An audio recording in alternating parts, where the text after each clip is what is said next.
of me.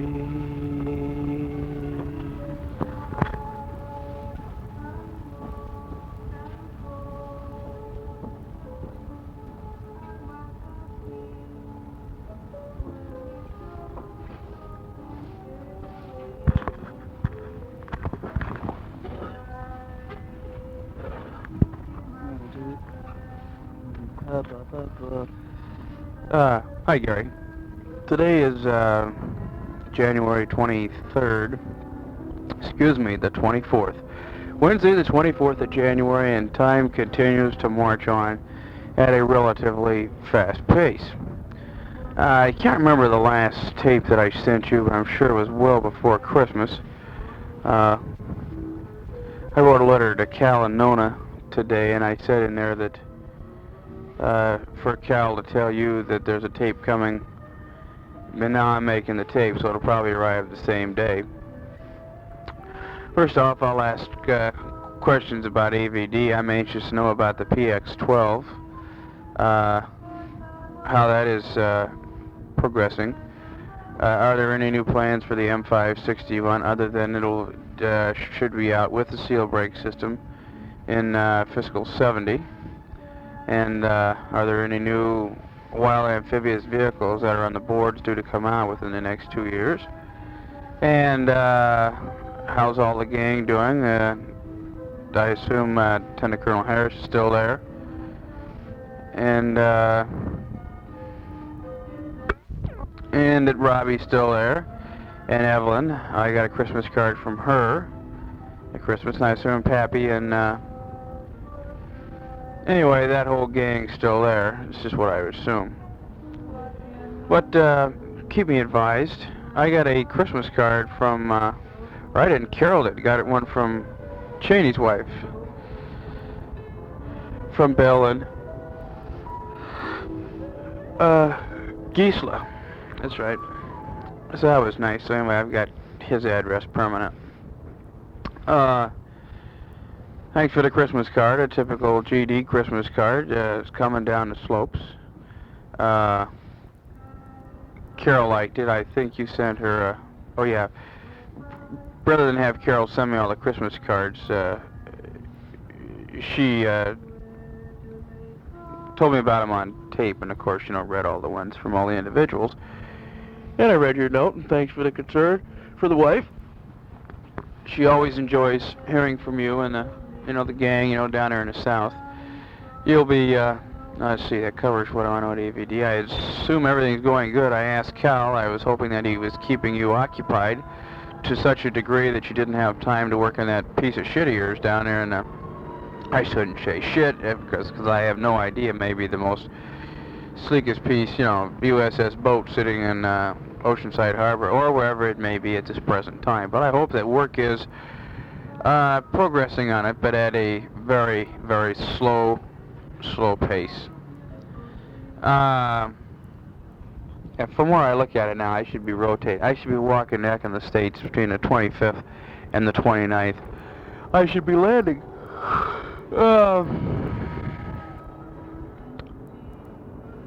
It all depends where my orders will take me. That's just thinking half a year ahead now, but if I have orders, say like back east, chances are I won't be able to make it down to Southern Cal. I'm only just talking now, so maybe we can work something out. We could come up to Toro and get me or something and take me down, and I could spend a couple days. But that's a long ways off. Football season ended, and it was a wild season. Oregon State did a fantastic job, of course, with games at UCLA, USC, and of course Purdue, so we have nothing to be ashamed of there. In fact, we're quite proud. Northwest basketball is so-so. SI had a pretty good article on the Far West Classic Tournament in Portland, which is now the second largest drawing tournament in the USA, Christmas type, second to Madison Square Garden's invite. They drew 7,000 more. We had 59 or 60,000, and they had, 65, 66,000 during their 4 days or something like that. Anyway, Oregon State came through, and they usually do quite well during that tournament, and of course they lost in the finals to Carolina, and now they're just playing so-so ball. They got a lot of good teams in the Pac-8. Cal has a good team this year, and of course, a big one with UCLA, of course, is simply beautiful. How they lost to Houston, I have no idea. I only heard that Houston fired a 69% the first half, and UCLA was shooting an 18%, which is fantastic shooters like they have, and they can only muster an 18%. It's a cold day in hell that I've always said it would have to be in order for them to be beaten, and I guess it was cold in hell that day. But I'd still put $1,000 tomorrow on the UCLA second team to beat Houston. So anyway, basketball's going on, and the news is about the same. My portable radio, I bought Sony type, you know. I just decided to put it away today, and I'll wait till I give it to Carol in Honolulu, and we'll use it there in and around the beaches for the week that I'm there, and of course then she'll take it back to Portland with her. Speaking of Honolulu, I'm most ready. Oh, baby, you won't believe how ready I am. Well, anyway, I'm sitting here. She gets out of her midterms the afternoon of the 8th of March, and as it is now, I'm hoping to get a flight date out of here somewhere on the 10th, 11th, or 12th. So she's planning on either leaving the night of the 8th from Portland or on the sometime the 9th and flying to Hawaii. Idea being give her a couple days, you know, by herself, get out of midterms and unwind, get away from the kids, and she likes to lie on the beach all day. Probably rain most of the time. Anyway, hopefully she'll get some sun so she can get the big body gold and bronze for the big fella coming in from the Far East, and so she can get a hotel. I'm just going to tell her that she can stay anywhere that she wants, you know, so she can have everything all set up when I get off the plane. We can hang up the do not disturb sign on the outside of the door and come out 6-7 days later. I hope you saw the movie or the play Barefoot in the Park. I just saw the movie about a month ago for here, and it just cracked me up with fun, and I can't think of this other guy's name, but it was oh god, it was funny. We've been seeing pretty good movies over here, relatively speaking. We only have TV, you know, a series like Gunsmoke, Wild Wild West, or Combat, maybe one night a week, and that's usually the night we have a meeting with the CO, so, which is what the intention is. So we've been supposed to have been I never watched. Anyway, other than that, we've been getting pretty good movies. Plans are here, 1st Marine Division is moving up from Da Nang and taking over the Phu-Bai area, and we'll have it all the way up to about halfway between here and up at Dong Ha. The 3rd Marine Division, of course, the general and everybody's moving out of Phu-Bai, and the 3rd Marine Division is going to be headquartered up in Dong Ha. I'll continue the other side.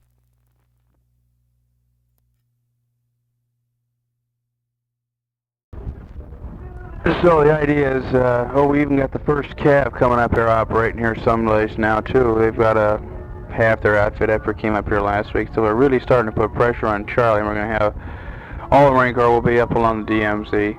I've been real busy for this month, January. In fact, I don't know where the hell January's gone to. I went on the road about January 3rd, and yesterday was my first day off. I've been going back and forth. Spent a couple nights at, I got held up at, I was on the road for 5 days straight before I made it back to Phu-Bai to take a piss, really. And we were moving anything and everybody, moving most of the outfits north, shifting gear around. So we got hung up at Camp Carroll one night, about 15 miles west of Dong Ha on Highway 9, up there in the DMZ. It's also west of Con Thien, but south of it. And I went up there with 81 trucks, and I was telling them, oh, could you just sit up on top of the hill, and I've got Dong Ha Mountain right across the way, and Charlie's got his FOs living all over the place. Sure as hell, we got Sergeant Ream, you know, Corporal Ream, the old driver, was in an Otter, and he had some men on top of it. We had trucks all over the place. We were trying to get the gear unloaded. We didn't get up there until late. And I was just saying hi to Ream. Ream was just stopping the Otter and giving a thumbs up. jazz and yelling back and forth, and all of a sudden, whack, whack, whack. It turned out it was 140 millimeter rockets, and we were getting those from about 9,000 meters to the north of us, and then we started getting arty coming from the south of us. So this went on for about 2.5 hours, and then they quit. And of course, you lie in bed knowing that they're going to hit you that night, and so you lay there with one eye open, one eye shut, one ear open, and one ear shut, and one foot on bed and one foot on the floor so you can go. And they hit us about 5 to 4 in the morning. We took about 20 minutes of rounds, and then about 20 after 5 in the morning, we had another 11 or 12 rounds that came in packages of 2. And it was mostly rocket. However, a couple times we did have the arty, like I say, come from the south.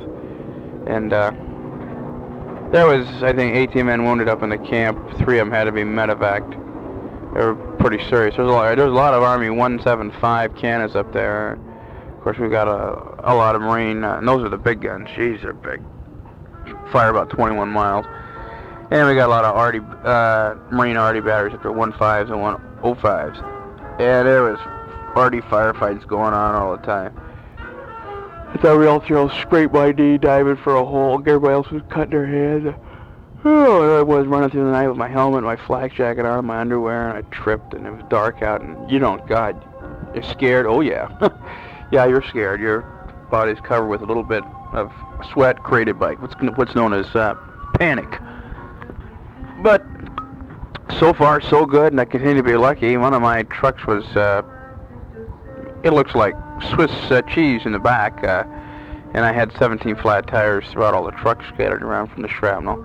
They missed a fuel dump, 10,000 gallon rubber tank it just landed on the outside of the berm. If it had been about 7 inches higher, it would have hit that fuel, and there'd have been, it looked like daylight up there. But war is interesting. Khe-Sanh was really tied up, and I still don't have the story on that. Charlie's been real active. We've been expecting to get here at Phu-Bais. We have choppers every night circling the area, and so they can see the flashes from the tubes, whenever they go off. So last night, went about 1,500 meters out there in front of our lines. Took about it took some automatic tracers started coming up off the ground at us, so all the choppers are turning off their lights. Now that got pretty hairy flying around at night, with no lights. Let's see. Bringing up, Carol was off from December 15th, or about 19th. She just began her second semester the January 15th. There's a plane. She pulled down 337, which is out of a 4 point. 4 points perfect, so that's a 93.7. She was a little bit ticked. She got a C in one course. She was hoping to get a B in, which would have given her a 3.5. But I think that's quite good. She was carrying 18 hours, and of course with the kids and everything, and under grade strain. I thought it was damn good. So she's going into her second and last semester. Finally, get her RN, and she will graduate, I think, the 12th of May. God willing, and the creek doesn't rise. She had a real good Christmas. She finally got out of the house, and of course the neighbors and the kids at home have all been, friends have all been real great, and everybody was looking out for her. I went, Rick Miller, you met Rick, that's Tom Miller's brother, Rick. He was out in Hyder for one day. He was kind enough to take Carol to the New Year's Eve party there in Portland, and Carol took the tape recorder, and so I got her about 1 o'clock in the morning. They began taping, and she got about an hour's worth of all these guys I haven't heard from in a long time. A lot of them were there at the great big party we had in the summertime. They had another 85 or 90, 90 people crowd, from the old gang and everything. So Carol had a real good time. Got to see a lot of people. Wayne Colas was there. Wayne, of course, is on the 16th of February, or sometime in there.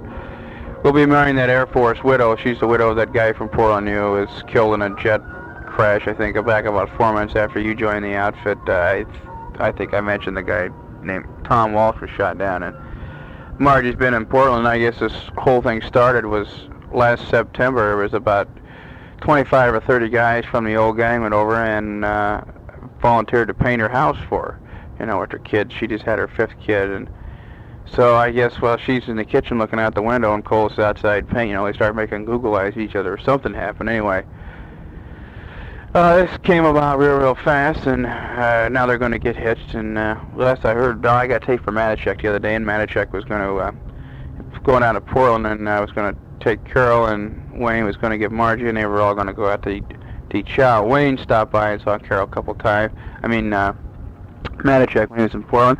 My kids were on TV one day in Portland up there, you know, one of these Linkletter type of shows run by somebody in Portland. I guess they were pretty good.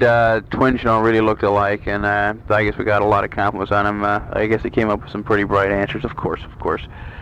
Kevin weighs 60 pounds now. He weighed 41 when I left. I don't know what's happened. I guess he's got a mop of hair on him, and his shoe is a width. It's just a little extra width that it costs $13 a pair of shoes for him. Now that I'm highly pissed off at. Carol went up to Mount Hood, of course, 2 or 3 times during the holidays, and she went skiing. I think it's the second time in her life, and I guess the way she was talking, going down the hill. She can get down the hill. I don't know how big of a slope, you know, to her. She said it was a real big, you know, long, steep hill. It was probably about 10-degree slope. I really don't know, but she says she just loved going down a hill with the wind blowing through her hair, and just thought it was the greatest, sexiest feeling in the whole world, and wants to go skiing when I get back, and all this jazz. So I says, God, I wrote back. I said, why didn't you say something last year? I said, News, you know, was always looking for somebody to took up the Mammoth Mountain. You know, we could have gone up. So we've got another. Going to have to get out on the slopes with the baby, which will be good coming up. Let's see, Gary. Oh yeah, if Steve's there, which I imagine he is in the PX12, please give him my best and tell him I hope that he is keeping up the Tuesday, Wednesday, Thursday, Friday, Saturday night, Sunday night horror shows in and around the northern San Diego County area or any.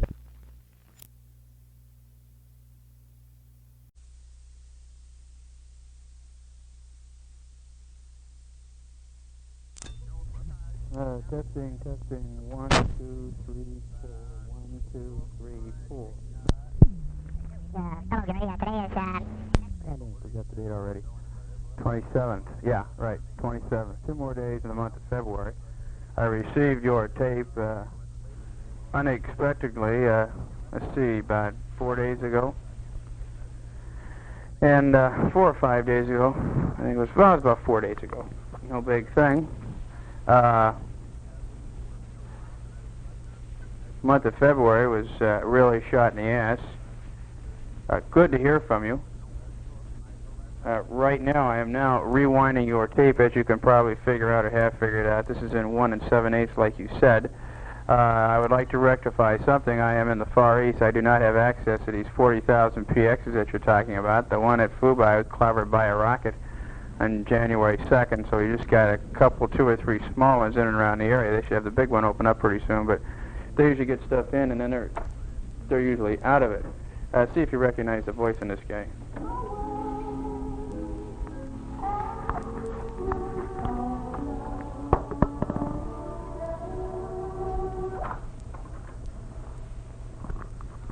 So, with this one tape that I received from Carol recently, I'll just go ahead and put this on 1 7/8, and it should cover pretty much with what I have to say. I don't remember when I last sent you a tape.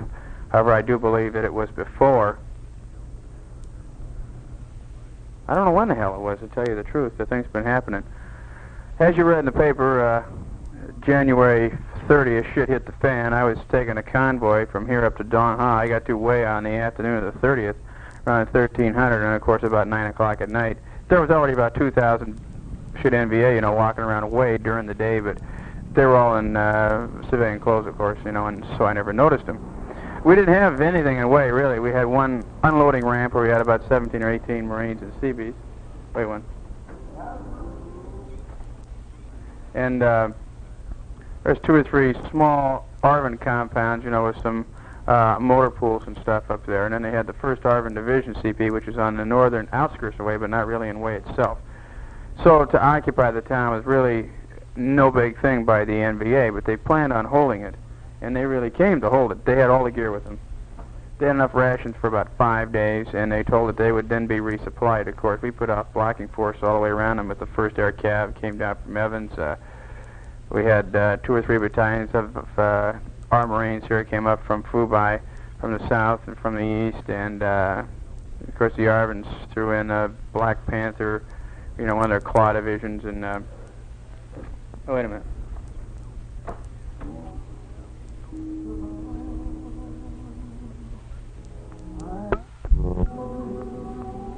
A little girl in the background. You may recognize. Anyway, the weather for the past 3 weeks has been light rain, and today it was. I can't forget.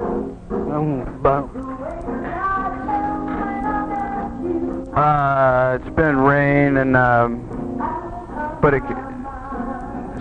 I may sound like I don't know what I'm talking about, but I'm sitting here listening to music and looking out the window, so I keep on losing my train of thought. I did not write any notes down, so my thoughts are not too well collected. It's about 11 o'clock in the morning. Anyway, the sun started to come through this morning. There was a lot of clarity today. There was a brisk wind that came up, and it cleared away the mountains, so I got a few pictures of all the mountains around Fubai, since they've been pretty well covered up with clouds recently. Fubai airstrip is extremely busy. McPhee, of course, 4-star General Abrams has now moved up here to Fubai. And a lot of Army. We got some 82nd Airborne. Just came over from the States along with this Marine outfit, moved out of Pendleton. 101st Airborne, we got part of them up around Quang Tri. We got 1st Air Cav, part of them. Boy, they got helicopters you wouldn't believe. Anyway, 3rd Marine Division's pretty well stuck up. And wait a minute, I'm going to go back and see how hard you hear this. I just toned her down a little bit. Let's see, what did you talk about? Oh yeah, thanks for all the scoop down there on T&E. You're up to 70 sounds. Sound like a real top head with those E8s. However, I remember when we were doing that Manning level study about maybe a little more than a year ago. We sat in that conference room and we sat down, and we had it projected around 70 some odd people. This was just based, of course, on all the PX-12s that we would get in. Maybe not that many E8s, but we had a base for a hell of a lot of E7s. So I'm glad that you did get them in. I'm glad that they got there, you know, before all the machines that you said you got the one for the land test finally came in, and surf test in Monterey. Sounds like they're having fun. If you know, with the report, I believe you said that they didn't expect any surf. That was from a week after when the hell that you talked to me. So that should be 7 days of fun for them. Let's see. I'm glad Steve is strictly with the PX-12. I sort of figured that he was. Sinjir. I was up in Dong Ha. I was in this little tiny village. I was getting a haircut, and I came down. I heard Captain Flood, and I looked up, and it was Sinjir with his flak jacket and helmet on, and he's up at Floozy, which is a maintenance place up here at. But up at Dong Ha, he said that Wilson was with 1st Tractors up around Qua Viet, I believe. Lieutenant Robertson, I believe Robbie was the one. He used to be the hydrofoil pilot, and then he picked up lieutenant, and then he went overseas, and he had stopped by our outfit prior to going overseas, and then he came back to the outfit. I believe this is the one. Correct me if I'm wrong. If he is, yes. I have met him. I believe he picked up the Silver Star or something, didn't he, up there? Or at least I saw Lieutenant Robbins, son was with the Amtrak. I ran his citation. He was up around Qua Viet, up around Dong Ha, the river up there. Got in a wealth of shit one day and came out smelling like a rose. It's been a bitch around here a couple nights. Nothing in the past 4 nights. Yeah, we had 11 short rounds that came from the Arvins. Were firing from the north, trying to fire over Fubai, and they hit the Army compound across the street. Nobody hurt. Scared the living shit out of all of us. We had some airbursts one night when during the battle away, they were firing up and away from here, and we had 5-6 airbursts went off right over up in the hooshes. A little bit of Dionne Warwick. The Deuce is talking in the background. What I want to do now is let me shut her down for a second. Now you're talking about saying you're going to put on some Burt Bacharach. And let me tell you, you get through halfway, and Deuce, here he goes, this good song. These are the greatest sounds. I never heard of this guy. Manichek sent me a tape about, well, I think 3 weeks ago, and he wanted me to send him a 2,400-foot tape. He said he had, there goes a Huey overhead. He said he had a lot of new sounds, among which was this guy here, which didn't make any sense to me because, you know, we're a little bit out of it over here. Da, da, da, da, da, da. Da, da, da. Anyway, it's such a he's got such a beautiful sense of balance and harmony and arranging. It's just he just has whatever it takes. Henry Mancini had the sound. Da da da da da.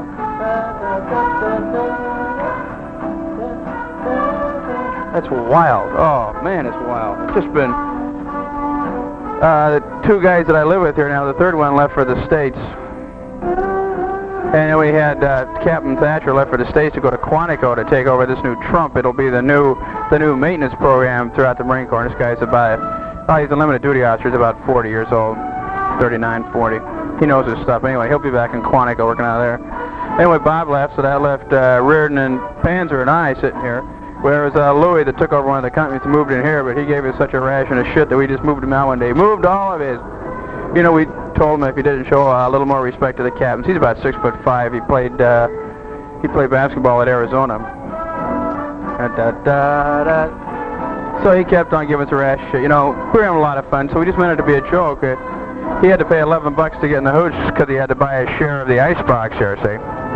So while he was gone one day, we moved his foot locker, wall locker, his bed, his shaving gear, his books, everything he had, moved it down to an 8-hole shitter that we have got. You know, this is a little shitter hut, you know, with a roof on, you know, screen on the sides and 4 holes on each side where he can shit. Moved his bed in there, the whole 9 yards. Hung up pictures of his girl all over the wall, you know, and he came back and he was pissed. And he hasn't even talked to us in about 4 days. We offered to move him back in. He says no, so he says, you know, screw you. So anyway, we put our weights down there and a TV down there, which the TV doesn't work though since the Battle of Hue because they blew up the TV station in a way. But we got a card table, so we got a hell of a lot more room in here. Da da da da da da.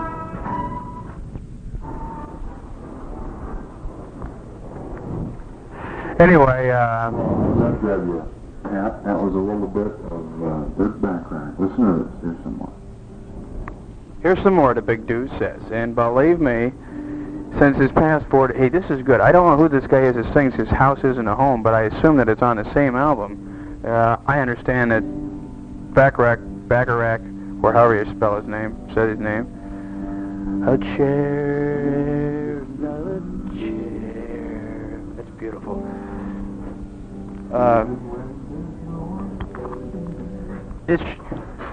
I don't know who the hell sings it, Joe Williams or something. I really don't know. I would like to know. Not it. Anyway, it's such a fantastic album. And the beat. We've all three been playing this thing. I bet you for just the second side of this tape, where you have Deanne and Bert here, we must have played this thing. I bet you 50 times if we just played it over once. We just rewind it and play it again, rewind it, play again. We're dancing around the hooch and just going bug fuck and mixing ourselves drinks and just singing. It's our greatest thing that's come out. It's just like Conniff came, and then Tijuana Brass came, Bossa Nova, and now this guy here. But he's got class. Oh shit, he's got class. But anyway, this is very much appreciated here.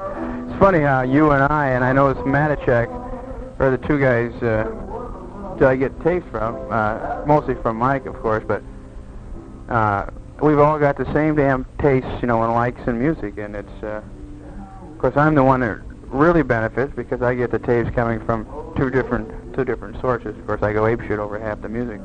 So thank you muchly. Hey, and this tape here came through good, you know, with you talking on one, music on the other. If though, when you do this, when you are talking on one tape,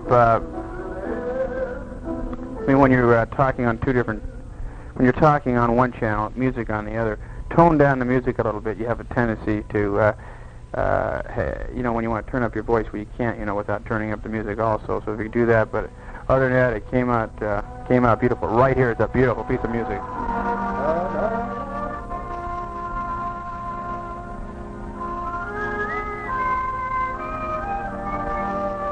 That's beautiful. You can make a movie out of that. Just that sound right there.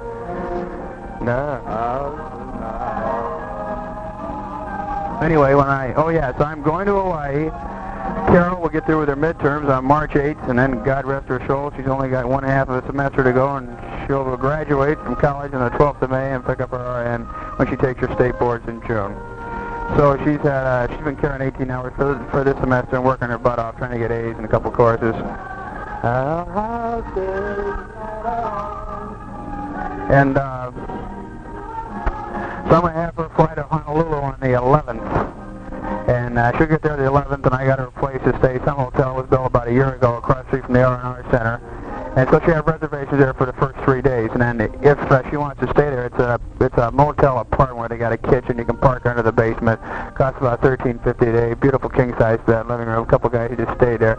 If you stay on the beach, big hotels, they say you're paying $18, $23 a day, but you got the tipping.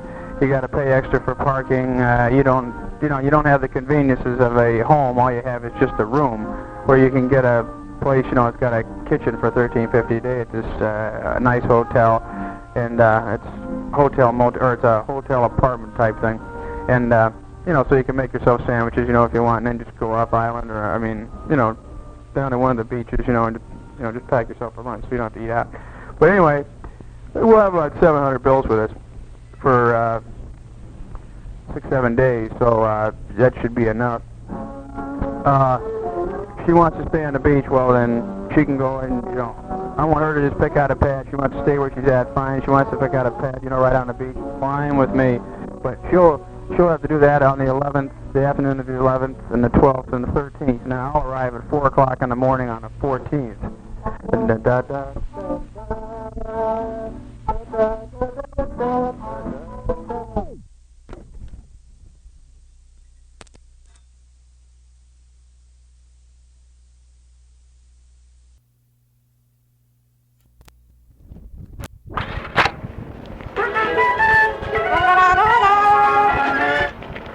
Doesn't want to tell this woman where she works or that she's a nurse or anything.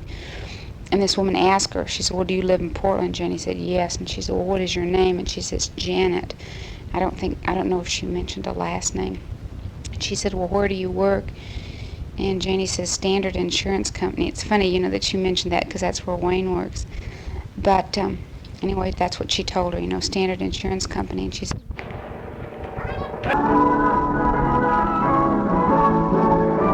yeah, the tape there was a little, wiggly or waggly right here in front, so I ran it down a little bit. So I'll get there. I'm leaving here, Phubai, the morning of the 12th, flying down to Da Nang, screwing around down at Da Nang, which is the Vegas of Nam over here. They got a lot of clubs down there. That'll be a little rest there on the 12th. 13th, I'll check in the afternoon, and 5 o'clock in the morning of 14th, I get up and go down to the air terminal, check in on a Pan Am flight, probably leave here at 8 in the morning, and I'll arrive at Honolulu. I'll leave here at 8 in the morning on the 14th, and I'll arrive at Honolulu at 4 in the morning on the 14th, so really about 4 hours before I get there. Carol will meet me then. She'll have everything all set up, and she'll have her Golden Body tan after 2 days, if it isn't raining, which it probably will. But she'll meet me, and then we'll commence our fun in the feathers, and I'll get 6 full days and nights and a half of the 7th day, and then fly back, and I imagine she'll fly back too. She's out of school from the 9th to the 16th, so I'll go into her. She'll miss about 4 days of school, I think, before she's through. But she's gonna leave her tape recorder with some of the girls so they can take it to class for it and get all the, get all the hot scoop. Once again, thanks for these good sounds, babes. They're just tough.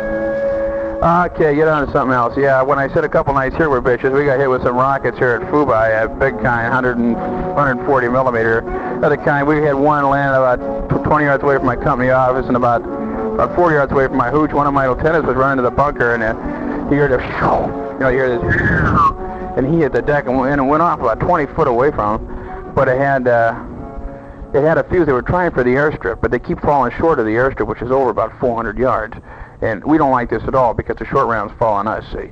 So we were all sent out a courier to them and tell them, crank it up, like raise the elevation a couple of mils or something. But like these make a hole in the ground, a good anywhere between 9 and 12 foot deep, 12 foot in diameter all the way around, and just big, fantastic hole. So when they hit a hooch, of course, well, the hooch is gone. They really do some work. Well, we got hit with about 12 of those in about 10 minutes, and that shook the shit out of us. Then we took about 79 mortar rounds in and around the area. What do you think, Pat? What do I think, Pat, Gary? Guy's got the secret. Huh? Guy's got the secret, Gary. Burt Bacharach. The dew speaks from Carlsbad Lagoon. He's a guy who composed it. Okay, with you giving me competition in the background, I'll try to have it. Anyway, things are quiet. Battle Way was real interesting. We went in after them. We took some casualties. First day they had the town they just came in to stay. So far, the first 22 days, we've killed 2,300 of them. We've lost about, I'd say, maybe 135 Marines killed. I don't know about the ARVs. I don't know how many they are. Maybe 135 Marines killed, maybe about 600 wounded.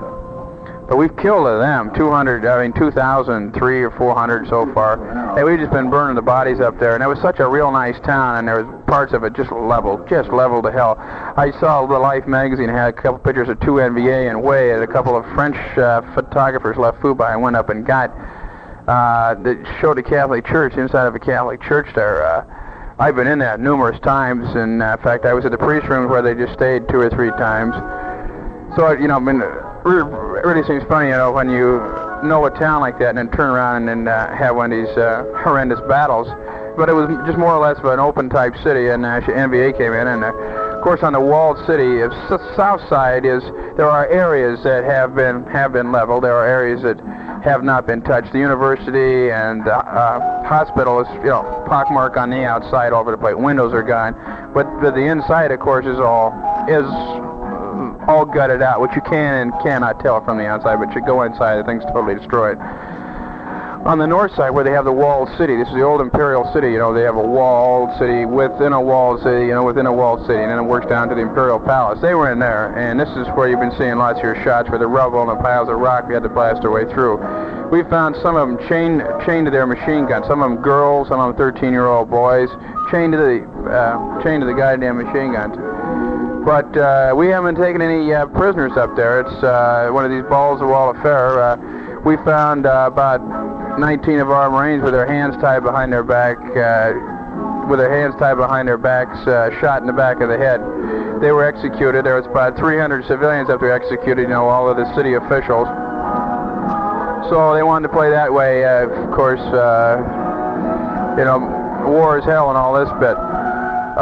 Marines went crazy up there, going from house to house. There's cars burned all over the place, and trucks have been blown up with RPGs. And some of the tank crews up there, the original tank crews, of course, the tanks were hit by RPGs, and they were either killed or else they were medevaced, and somebody else will hop in and go. And we had Army driving Marine tanks, Marine driving Army tanks. We had ARVN driving U.S. tanks, and we were driving ARVN tanks. We would just patch them up and go, bring up some track, put it on. Anybody that could drive and shoot the thing, go. They were just going from block to block, blasting shit out of everything. So it turned into a real street fight. We haven't had a street fight since we were in Seoul, Korea in 1950. So we didn't have too many people with us at that time that were there. So it was just something new. And troops up there, they learned fast. Did a damn good job up there. A lot of guts showed. Call in the airstrikes and everything, but Charlie's hanging on. We've got all except the southeast corner, and they should be wiped out in about 2 days. It's just token resistance now. They blew both the bridges, so we're just stuck in Fubai. Nobody can get up to the north. Most of our trucks are up in Don Ha. When I took up on the 30th, I stayed at Don Ha till the 7th, and then flew back on a 1:30 back to here. But let's see, what else happened anyway? Oh yeah, Marines started looting the hell out of everything, They go into houses, they come running out with TV sets or anything they've got, and then they get out and they realize, what am I going to do with it? Because, nobody's going to let them, bring it out of the way once they move out of the way. But at least there for about 15 minutes, they got gear all just stacked up. 4 Marines, of course, blew up the safe in the bank away, try to get some cash. Well, this is a general court, but they wouldn't be Marines if they hadn't tried, to blow the bank. So, There's a lot of funny things. Everybody up there is driving around in their own cars. These squad leaders, corporals, they're all driving cars with their fire team riding with them. The guys are just firing out the windows, driving them down the street, firing up and down. A lot of guys are just swiping motorbikes and, of course, bicycles, which they have a lot of. And Captain Reardon here, this guy Charlie got me, his troops are running convoys up there. He says, look, he says, are there any M151 Jeeps up there? He says, lots of them. He says, okay, bring me back a Jeep.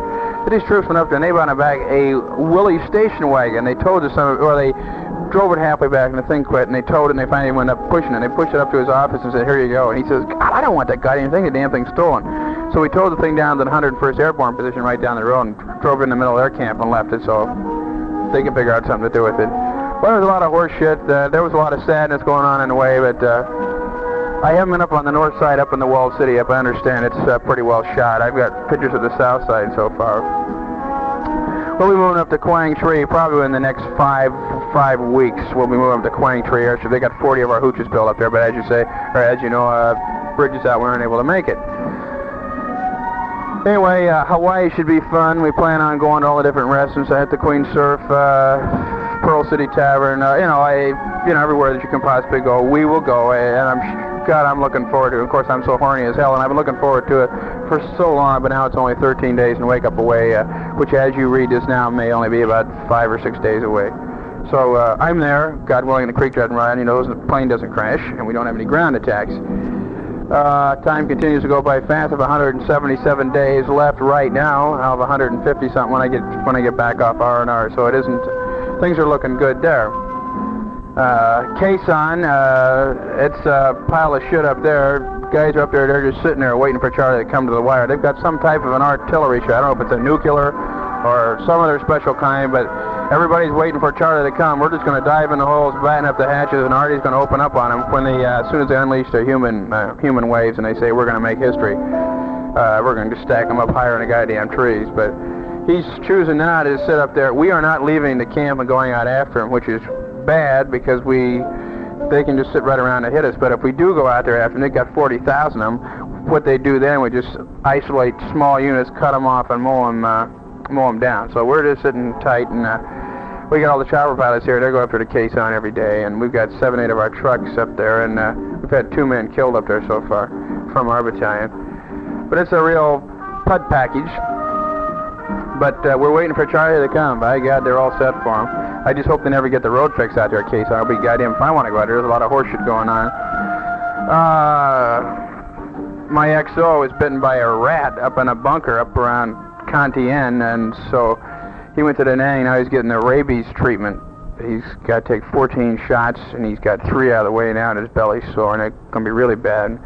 And he has to take a booster 10 days after his last shot, and 20 days after his last shot, he has to have a second booster. So we're all seeing him, see how he reacts. What do I think, Pat? I think it's great. I just turned you off. Sergeant Stills, I really feel sorry for him with his wife running off and leaving him with 7, 8 kids. He seemed like a nice guy. Hungerford, of course, he was having problems with his wife. She was accusing him, running around all the time. If I'd have been him, I'd have left a hell of a long time ago. Tell Cal, thanks for the offer. He wanted to know whether he should call Auntie Rose, and then she can meet Carol at the plane, and just keep her occupied. I wrote this to Carol and told her it was her 3 days. She could use it any way that she wanted to. We've got a couple other friends stationed FMF PAC there up in Pearl City that one of them offered to let us use his car. I'm waiting for confirmation on that, but Carol knows a couple of the girls there, so if she wants to be by herself, fine. She can do anything that she wants with her time, but I sent her that portion of the letter from Cal, which just made the offer, and told her that if she was interested, to call down to Cal's house, get a hold of Nona or something, and tell her yes, that she was interested. If they do not hear from Carol, then I assume that it's thank you much for the offer, but she has decided to do something else. But make sure that you tell them thank you for the offer, and as I say, I don't know whether she's going to just take it up on it or not. Sounds like you're keeping real busy, making progress at the Marine Corps' only test center. No idea where I'm going, of course, when I get back. Sorry to hear Sergeant McClure got out of the Marine Corps, but that was the Marine Corps' loss. I wish he could have had the warrant, but he had problems before. You know, we make him go through the physical tests and all this jazz. He was problem with his knee, and of course the Army, you know, they'll give you this and that, you know, outright. So it's the Army's gain, and of course our loss. I was sorry to see that. Dykus, I was aware of that he was up around Santa Barbara working for that deal. Sergeant Rolandi, that pisses me off. You know, some guy gets trained, some friggin' typographical error, so then we're losing another guy in an already critical field. Stuff like that sometimes, you know, really makes me wonder, you know, who in the hell's, you know, if people upstairs, you know, got any brains in this goddamn outfit. But I love it, and I got to stick around and see what happens, you know, the day after tomorrow. I think I'd go out of my mind if I didn't. You've got a good job in that you're able to work with it, and, you know, you may not be in it, but you can monitor the horse shit that goes on. Anyway, progress at T&E sounds like it's fun and coming along fine. Getting to the end of the tape, if I don't say goodbye then, I'll say later now, keep up the tapes, always put some music on. I want to keep this 5-inch tape that you have here strictly for the sounds. When I get to Y, I want to rent out a tape recorder and take this here music up and just set it up in the room so we can play the sound, because I'm thoroughly in love with it. Sports basketball dominates. I mean, UCLA dominates. I would still bet $1,000 on the UCLA second team to knock off Houston. Sun Valley trip sounds fantastic. Manichek recently quit his job, Liberty Mutual, hired out in a lumber outfit for $10,000 to $12,000 a year. A couple trips to the Orient every year. Travel up down the coast once a month, back east twice a year. Sounds real good working out of Seattle. Got a bonus check from this insurance company. Flew down to Palm Springs for a week. Flew back to and skied up at Sun Valley for a week. You'll be on that ski train, and of course, I read about that. They had a feature article that in the LA papers, and that's a big, huge makeout session all the way up. He said the trip coming back, everybody just sleeps all the way, but you'll be up in the Ram Bar up there, and I wish I was going with you, because that's a beautiful spot. I wish you could get over to Oregon and up into Washington and also see a little bit of the Northwest, but that's beautiful. Beautiful country up there, so you're headed in the right direction. I sure wish I could be with you. Getting down, closing. It's getting time to go to chow, so I'm going to chow.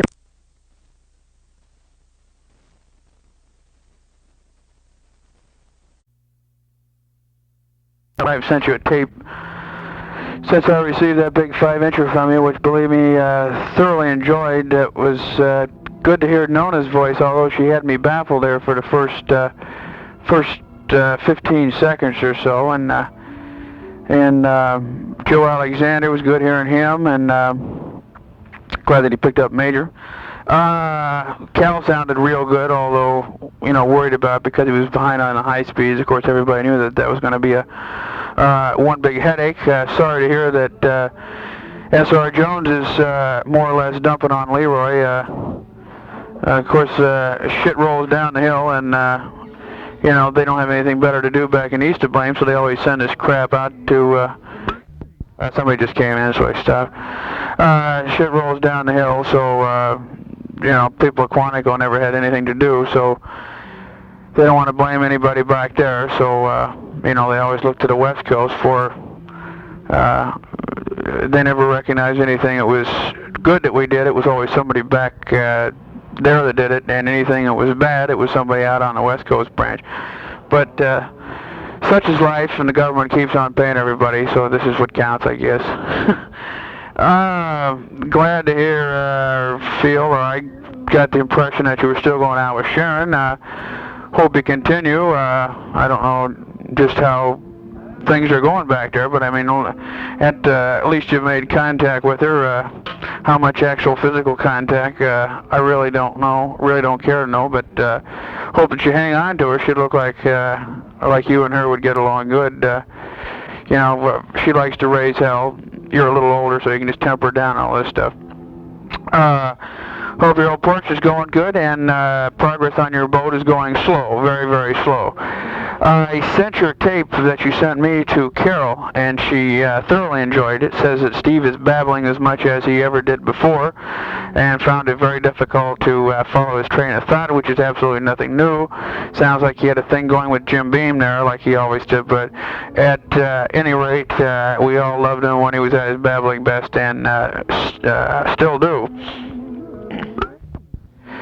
Your pad on the down there in Carlsbad, right on the lagoon, sounds good, and I don't know whether I'd like to go 70, 80 miles an hour rowing over that boat. I know what you mean. I've been on those. I've been up to about 50 miles an hour on some of those air racers, and I've hit a few wakes that I felt that the hull was going to, just break up in about 2 million pieces. Getting up there on 70, I don't know. I know somewhat of the feeling that you had. And I really wasn't enthused to go out on this thing after I did the first time. This was up on the Columbia River, which has pretty big swells, or just can have when you have any sort of a wind. Hey, I like your relationship that you have down there at the, down at the old pit stop. I don't think I'd have any trouble fostering one in there too, and that sounds like a hell of a lot of fun going in there and managing the bar. They seem like real likable people, with the whole family, and sounds like there should be some action in there. I really wouldn't mind coming back to Carlsbad. In fact, I'd love it, now they're having Cal and you there, so you have some building friends and plus old Miller and all that jazz. Even if I do get stationed, I have a funny feeling that I may be going back east, but hopefully not. Carol wants to plan on a trip down to Southern Cal to... I can go anywhere near Southern Cal. Well, that's good. So we could take up some of your booze and, maybe go out to Catalina and that wreck of yours, God willing, and the tide doesn't rise.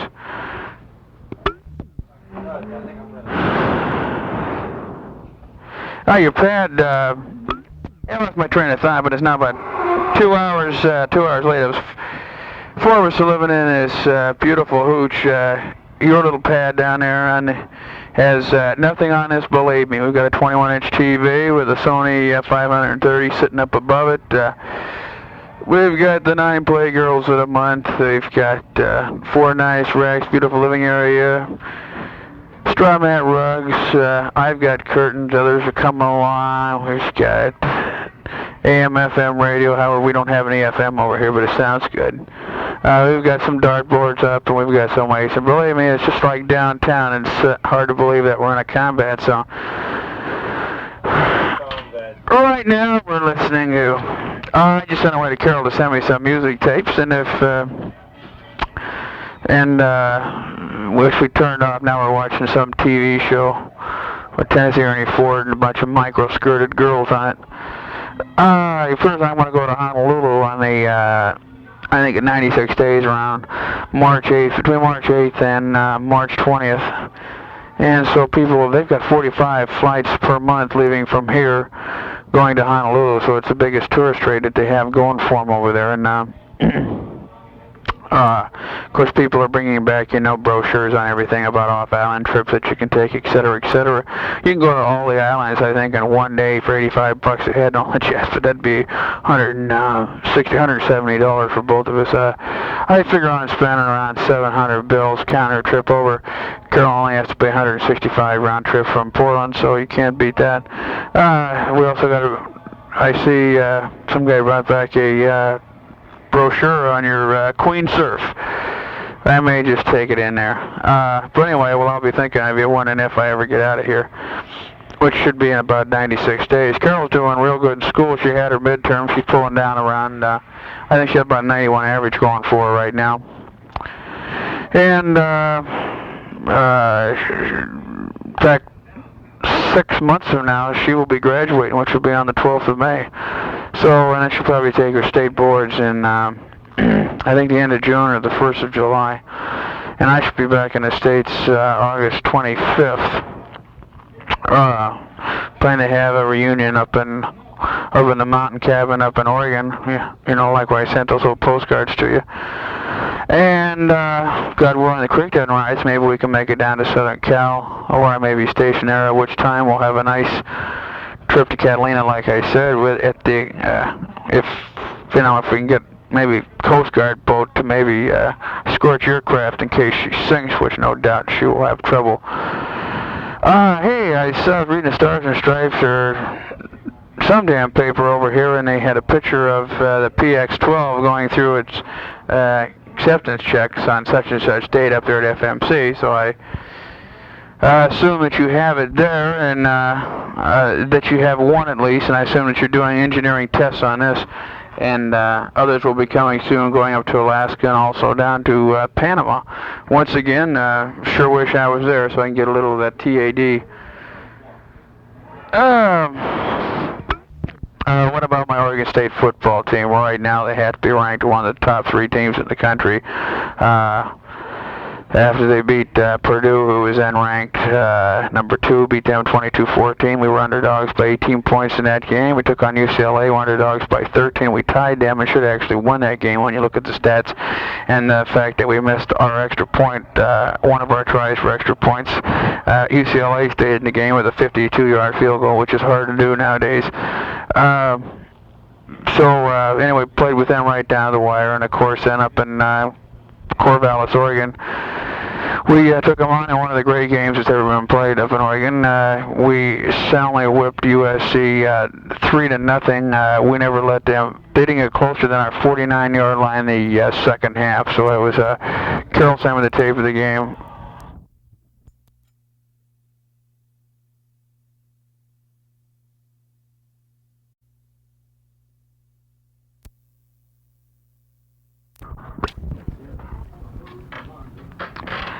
So it was a real big highlight. I won $5 on the USC Oregon State game. We beat beating the 1 and the number 2 ranked teams in the nation. I think we were ranked 8th last week, and I don't think we'll get any closer than 6th. However, we like to say that we have beat the best. To hell with the rest.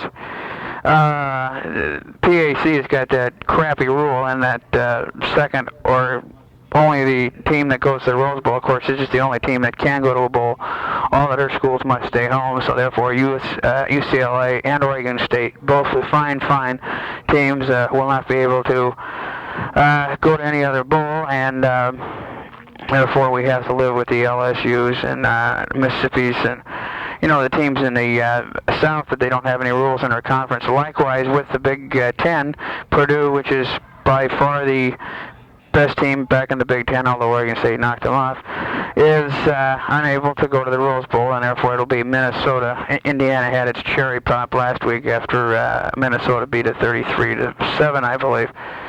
So it's been a real exciting football season. UCLA-USC game was a good game. We heard it on the radio over here live, and of course it was good with B-Van running for 1, throwing for 2, and of course, Orange Juice Simpson, Oregon State tied him up cold, came back with one of his real good games and a 64-yard run in the 4th quarter to ice the game.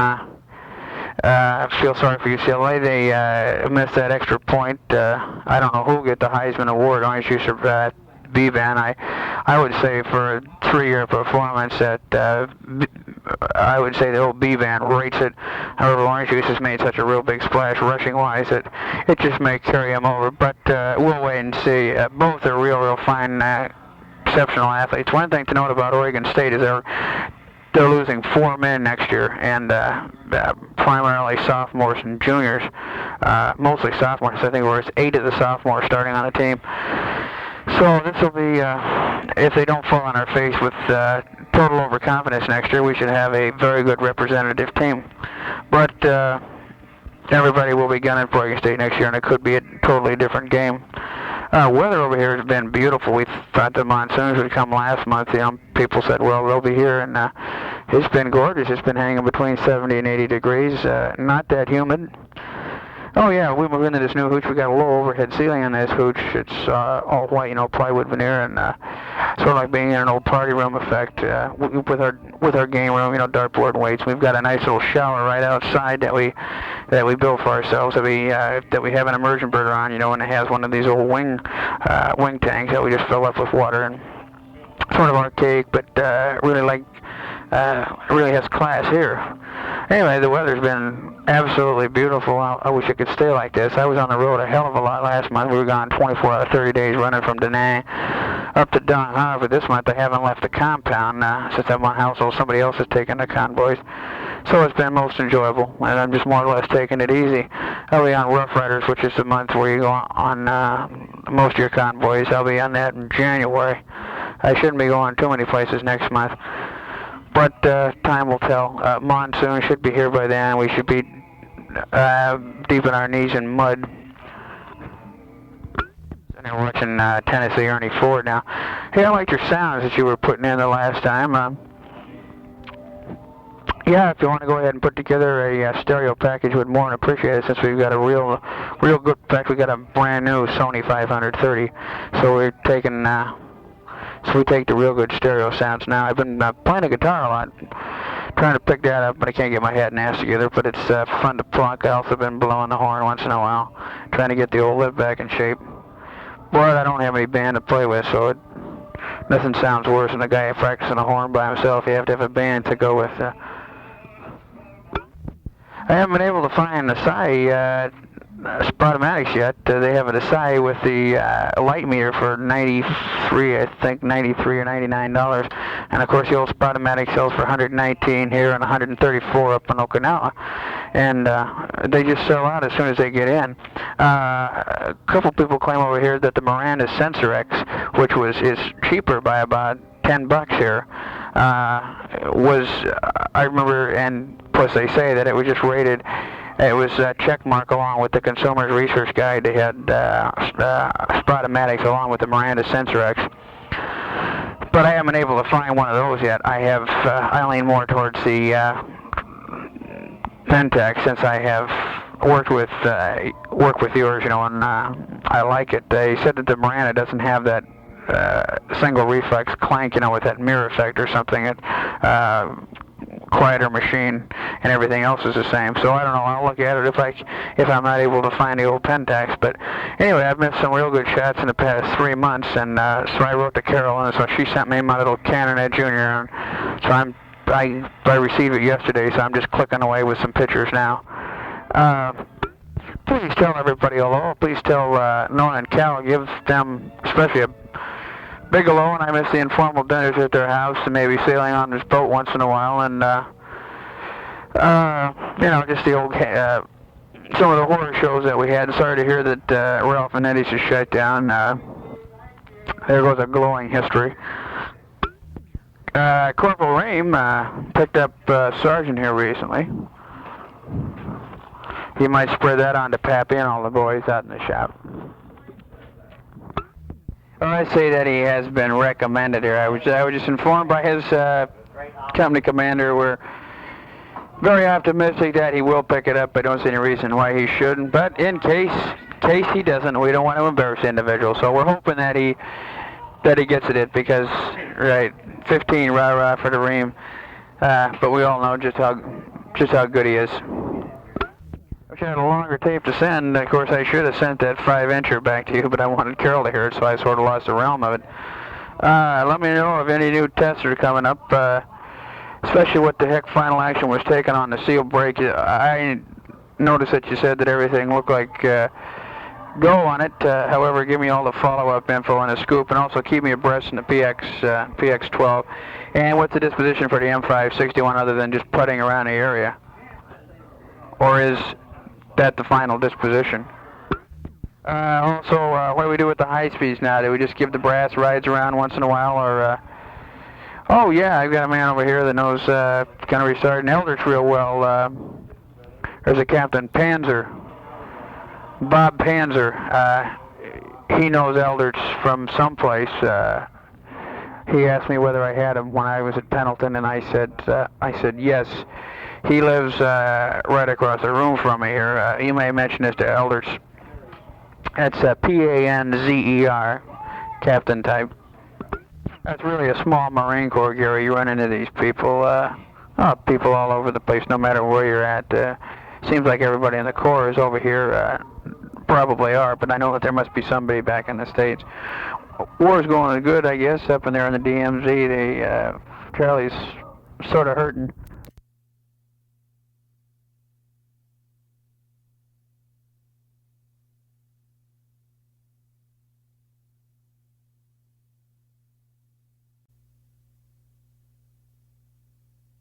He's coming, MI.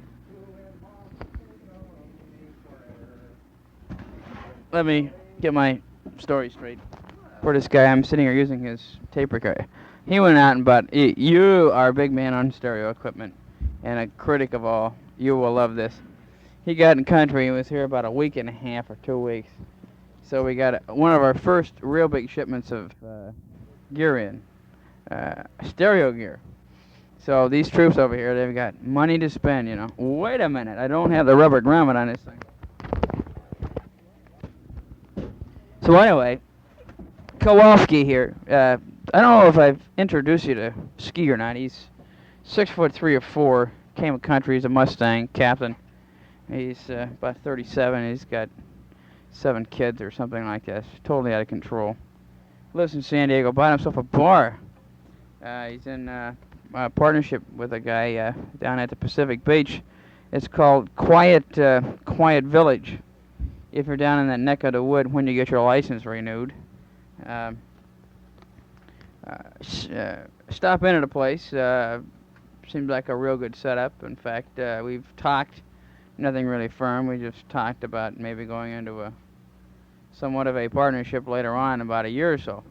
But that's all in the future. Anyway, that's after I take a piss. That's after he takes a piss. Anyway, he says. Anyway, Ski's 6'4", 245, 50, 60 pounds. I don't know. He's bigger than I am. He's taller than you and a little bit wider. You're 6'3", but he's a little bit taller. And he's bald. Anyway, he just walked in. Anyway, he walks in to buy. Doesn't know anything about stereo gear. Beautiful. Walks in and picks up the first thing on his right-hand side. Happens to be a Panasonic $174 tape recorder. Just picks it up and lays down 174 clams and walks out.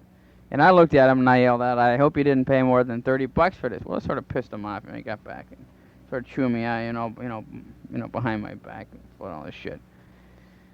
But he starts to rationalize. So, well, I can keep it for about 12 months and I can sell it to some guy and then buy myself a good one, you know, and go home. Panasonic here is General Electric at home. Now, I don't know shit about General Electric. In fact, I was unaware they were even in the stereo business. But Tom knew something I didn't. Anyway, everything's all working out. I can't really throw rocks in a glass house because I'm using his machine right now.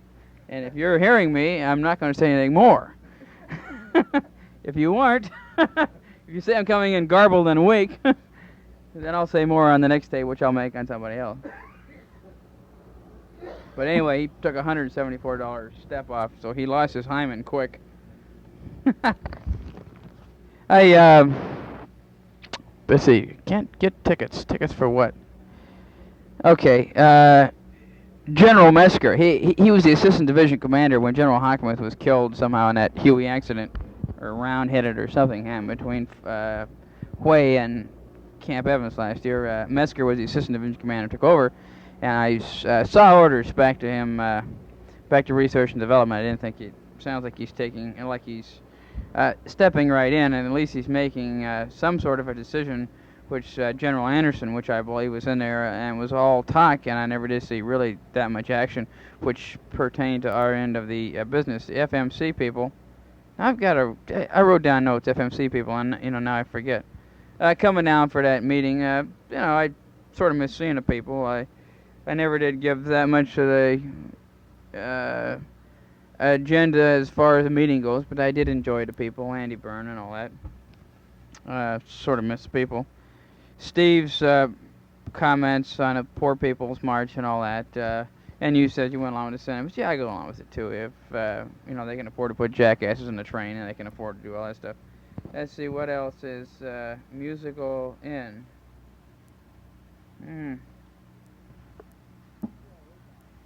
CIA pilot. Let me get onto that. You can't get. Oh yeah. Hey, the music at the end of your tape.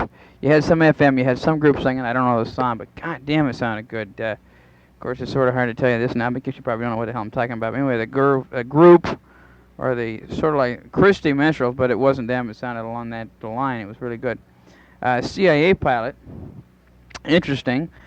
Not Trang, Gary, was way south. When I was at Fubai, about 50 miles south of that is Da Nang.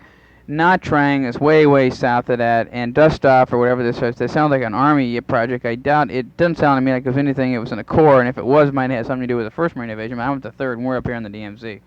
So anyway, tell him thank you for the effort and all that stuff. But there's 550,000 of us, and it's sort of hard to reach me. But we do see a hell lot of CIA pilots flying over here. You know, a little bit of intrigue.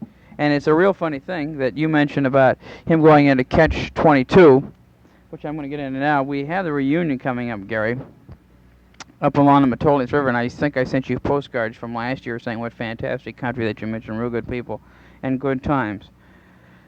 Without talking to Manichek and the boys, I want to, in fact, I'm going to send your tape that you sent me. This isn't the one that you sent me. The tape that you sent me, I'm going to send to Manichek to introduce you to Manichek officially, because you guys are so much alike. You're 31 and Mike's 28, 29. Both of you bachelors think alike, and I'm sort of caught, you know, right in the middle. He owned the Healy, you own the Porsche. It's just too much like the kids, Uncle Mike and Uncle Gary, and I think you should really get along well. To me, you're both similar in a hell of a lot of ways, except he goes to church and you don't, but that doesn't mean shit to me. But that is the only difference, if there is any. We got the reunion coming up again. It'll either be Labor Day weekend for about 5 days, or the following week. I could let you know further, but you rate your 30 days off of yours the same as I do. They don't, so I don't think you should have too much of a problem getting off. But I could show you some great country in Central Oregon. Manichek should have his pilot's license by then. We could go up in the plane, just fly around, show you the old snow-capped peaks. Real good crowd. TV boy from Seattle, Wayne Colas will probably be there. Kid is just going into the stock brokerage firm, will be down there. Anyway, great time, great country, fishing, swimming, beautiful, beautiful people, a hell of a lot of laughs, real good music. Ampex tape deck will be there, and speaker FM, good sounds, deer all over the place. Really can't believe it. I'm enthusiastic as hell about you coming up and just taking it up. You said you wanted to see what the hell Oregon was all about. As far as the winter, this would be a real good prelude if you come up there for a week or 2 weeks, and maybe even come up and drive back down there to Southern Cal with Carol and I. Fine. That'd be great. You could just fly up and then we could just pick you up, and believe me, I've been overseas. I'm going home. I want to be with my wife, but you wouldn't be in the way because you're really one of the family. I mean, you stop and really think about it. No sweat all the way around. So anyway, I sent your last tape of Steve and you up to Mike to introduce you, and then I'm going to send one to Mike in about a day and tell him that I've officially asked you. We don't like to ask. It's just a pretty selective group of people up at this thing. Let me tell you, it's such a fantastic place, and you can't help but total relaxation, good booze, beef eaters, gin, can't beat it all the way around, fella. And I know with the music and the sounds. As far as the date goes, I sort of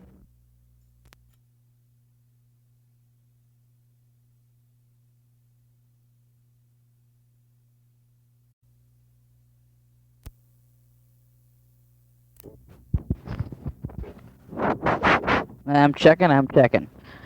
Let's see, who am I going to send this to? Dues or Manichek? Let's try the dues. Let me get the notes I got from you. You wouldn't believe it today, Gary. I got tape at 10 o'clock in the morning. I got a tape from a buddy of mine that was transferred from here back to Providence, Rhode Island. So I got a tape from him, and I went out today, and I'll tell you in a minute. It was flying over Connean, Geolandong, Camp Carroll. I was piloting a CH-46, a Sea-Knight helicopter, and what a ball I had. I'm crazy in the head with only 37 days in the wake-up. Let me get, wait a minute.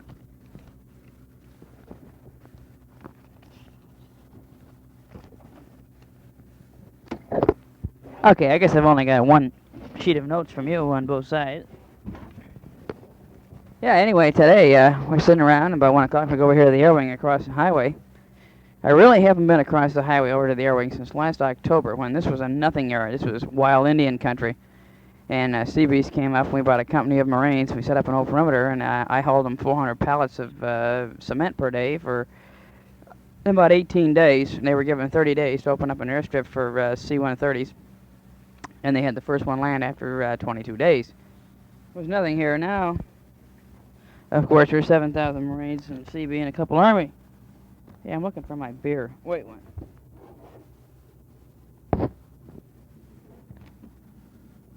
Yeah, I'm out of Millers. I'm sitting there drinking Millers.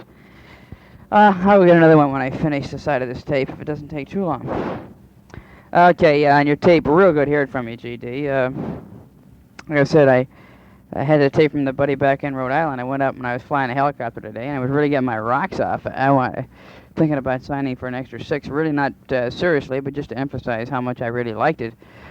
Flying a CH-46.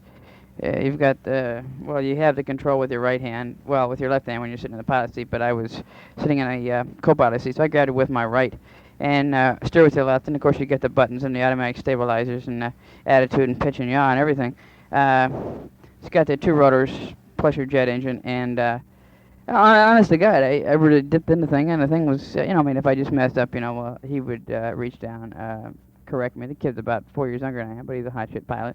And lots of fun. A lot of smoke a big operation kicking off tomorrow. Flew over an area where they've been taking a lot of 37 millimeter fire and 50 cal. We didn't get anything. Drank like these guys at the Air Wing are great. This guy that I went over there at 2 in the afternoon. We drank for 2 hours. We had steaks and some mushrooms in their air-conditioned hooch. I mean, we're sitting in the middle of no place, but they have this thing, and they call up and they want him to just test top a bird that had been shot down 4 days before. So I've been drinking straight for 2 hours. I said, hell, and that guy had been drinking 2 hours before I even walked in the door. That gave him 4 hours of booze. And this guy is a pilot, and there isn't any other co-pilot. I'm the guy sitting up in the old co-pilot seat. Funnier than hell. Crazy, Jesus. So we take off, screw on, hell of a lot of fun. I didn't have my camera with me every time I've been over here. Well, for the first 4 months, 5 months, when I was really seeing action over here, I didn't have my camera because I was waiting to buy the old Pentax. And I left my other one at home, and I never did find the Pentax until about a month ago, which I purchased 2, and I sent one to my friend Bullard up in Seattle, and of course I sent one to Carol in Texas. But anyway, great time flying a helicopter. Saw a lot of this country, I-Corps, from up in the air. Really opened up my eyes. The ocean just right over to the side of us.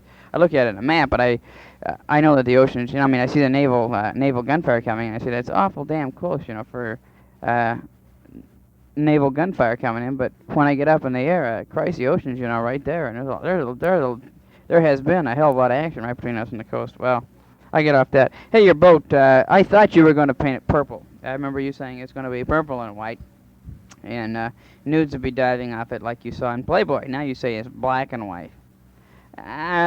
Being the judge, I don't know. Black is not my favorite color. Too bad for you. Thought it would be people. Oh yeah, thought it would be purple. No, you said that the judging. No, when we talked, the thing was I would be the final judge, and it would be the best looking craft in Oceanside Harbor. And now you're trying to twist this around to saying if it's in the water, I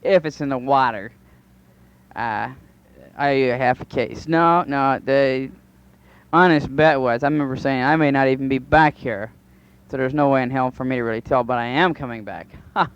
To give you one of my laughs. And no, I'm not going to say just if it's in the water. In its own class. I obviously can't be, like these 55-foot schooners, but in its own class, better be looking sharp. And I don't give a shit if the head's steamed. That doesn't mean shit to me. I mean, it's got to have class, dudes.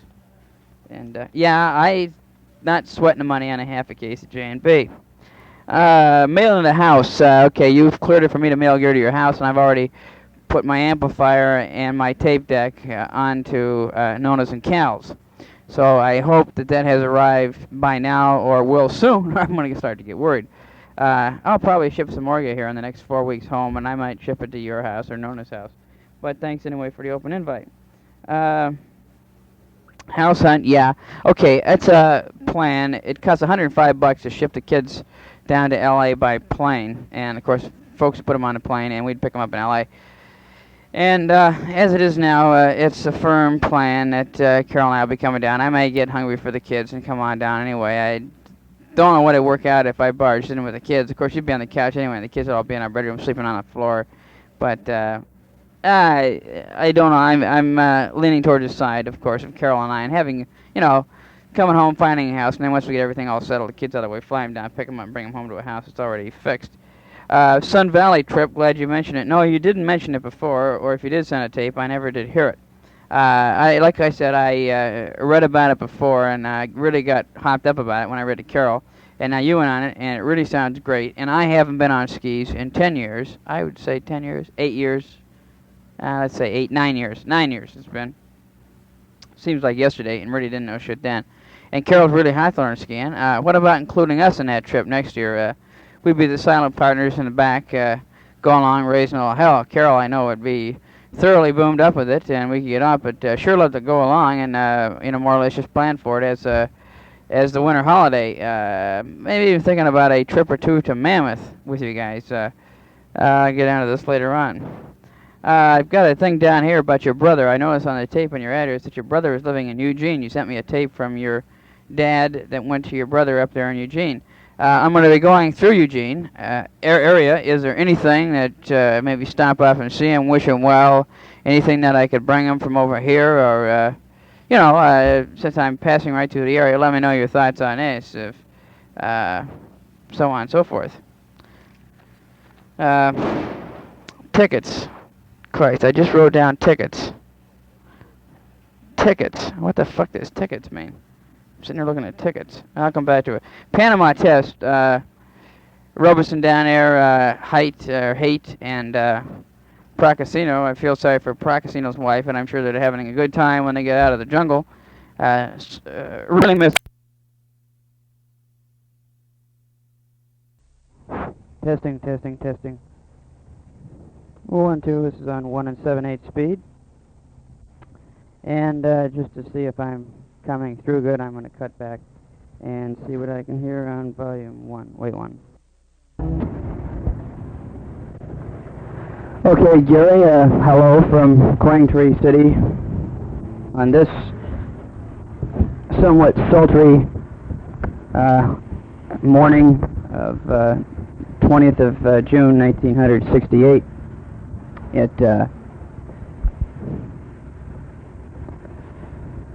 Let's see if my voice is clanging. It's clanging awful loud. Wait one. See if I can make an adjustment. There, if I turn the knob down a little bit, the needle drops down so much. Yeah, there we go. Okay. Got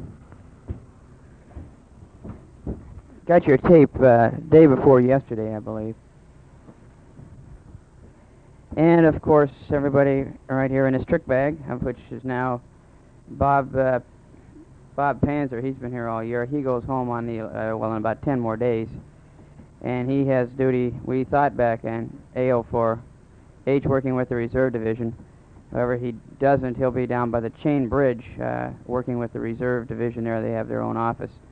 So Bob will be heading back to the big house. Another buddy of ours back here in the trick bag, Mike Reardon, he has I&I duty back in Providence, Rhode Island. Of course, he's back there. He's giving talks on the TN Crumpet Circuit back there. Seems to be enjoying his work, though. I wouldn't mind getting back to New England myself. Said it's real hot and humid back there now, which is just what we have here. So I'm perfectly satisfied, with the Oceanside area. Believe me. We have a new man right here in the trick bag. It took over from Mike Reardon. He came from MCRD. His name is Tom Kowalski. Kowalski's about 7 kids. He's an ex-Mustang. And he'll be getting out of the Corps in a couple years. He bought himself a bar, or a tavern or bar or something down in San Diego when he was stationed there, which I plan on going in just to say hi when I return, and I think I have a couple of free beers coming to me down in San Diego. When you were talking about the Voyager, later on, Kowalski cracked up. He's going, oh yeah. Tom's a real big man. He's about 6'3" and 275 pounds and bald. Real nice fellow, though. Okay, let's see. I jotted down some notes as you were talking. It sounds you guys have been up to the 21 Area Officers Club. I assume you were homemaking a tapes. You said you don't know whether you'll be able to hack the horror shows. Well, I don't think I'll be going on as many horror shows as we did before. Number one, because primarily I won't be working with you. So there goes that daily contact.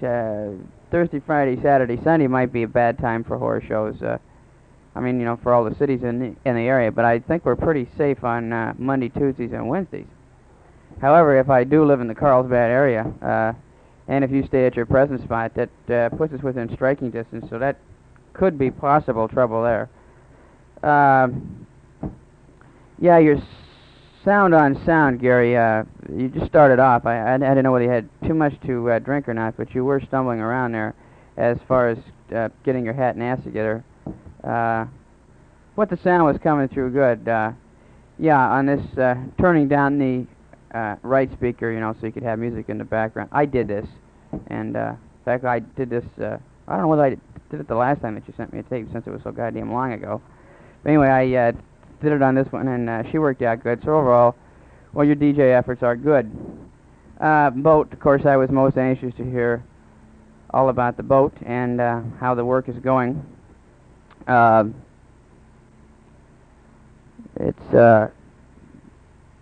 sum it all up. You spent the majority of the second side talking about the boat. Either Steve somewhat knocking it, saying if I came home now, I could have the booze. It's June 20th now, and you're hoping for a launch date. Did you say around July 1st?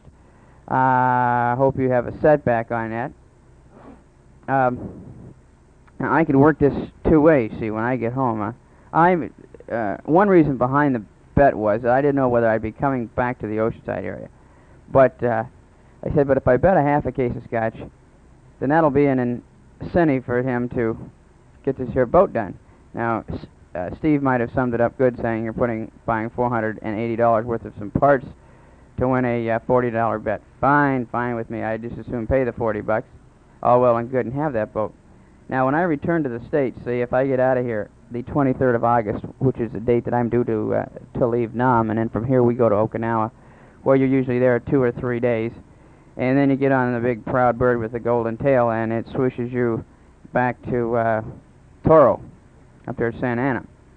Now, I could, at that time, give you a ring and say, okay, come up, pick me up, and you get off work, run up, pick me up. I could go back and judge the boat then. Now, that would be in August. That would be around the 23rd or about the 27th of August.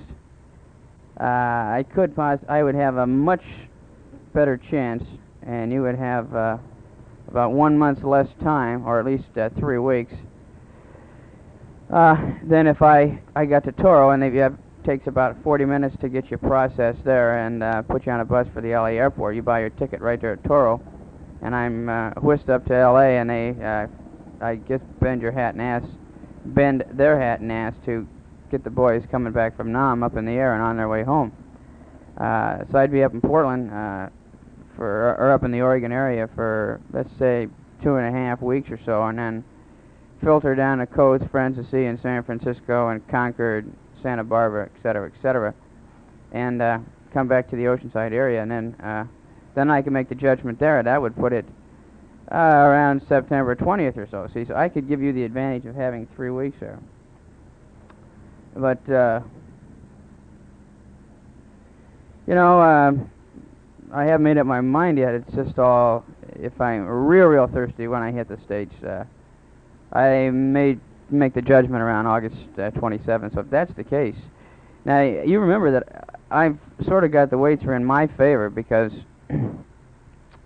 number one, stipulations, that's plural, was that the boat would be finished, and secondly, that it would be the best-looking craft in the Oceanside Harbor, and I would be the judge. Now, if it is, then I will then call it the judge, and I'm not going to say that it isn't just because, well, let's say the best-looking boat of its kind. I guess we'll have to narrow it down to its class, of course. We can't take the real big yachts into consideration.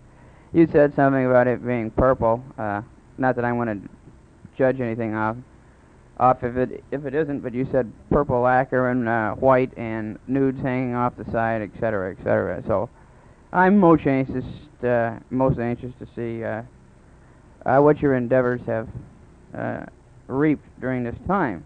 But from the way Steve was saying one way and you were saying the other, sort of hard to tell just where the hell that we stand. Of course, you know I don't. Fort Frosh, real good sounds on Windy. Yeah, we've had Windy over here.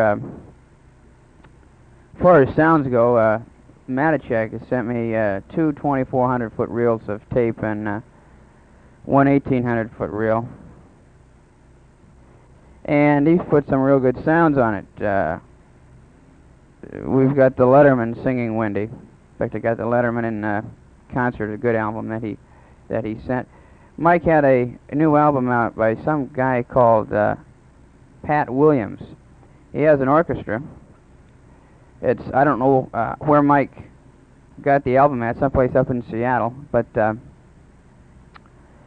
he said there's nothing on the back of the album, so he knows absolutely nothing about this guy, but good sounds. I don't know whether you've heard anything by him. Of course, he'll be up in my set when I get home, of course, then you can hear him then.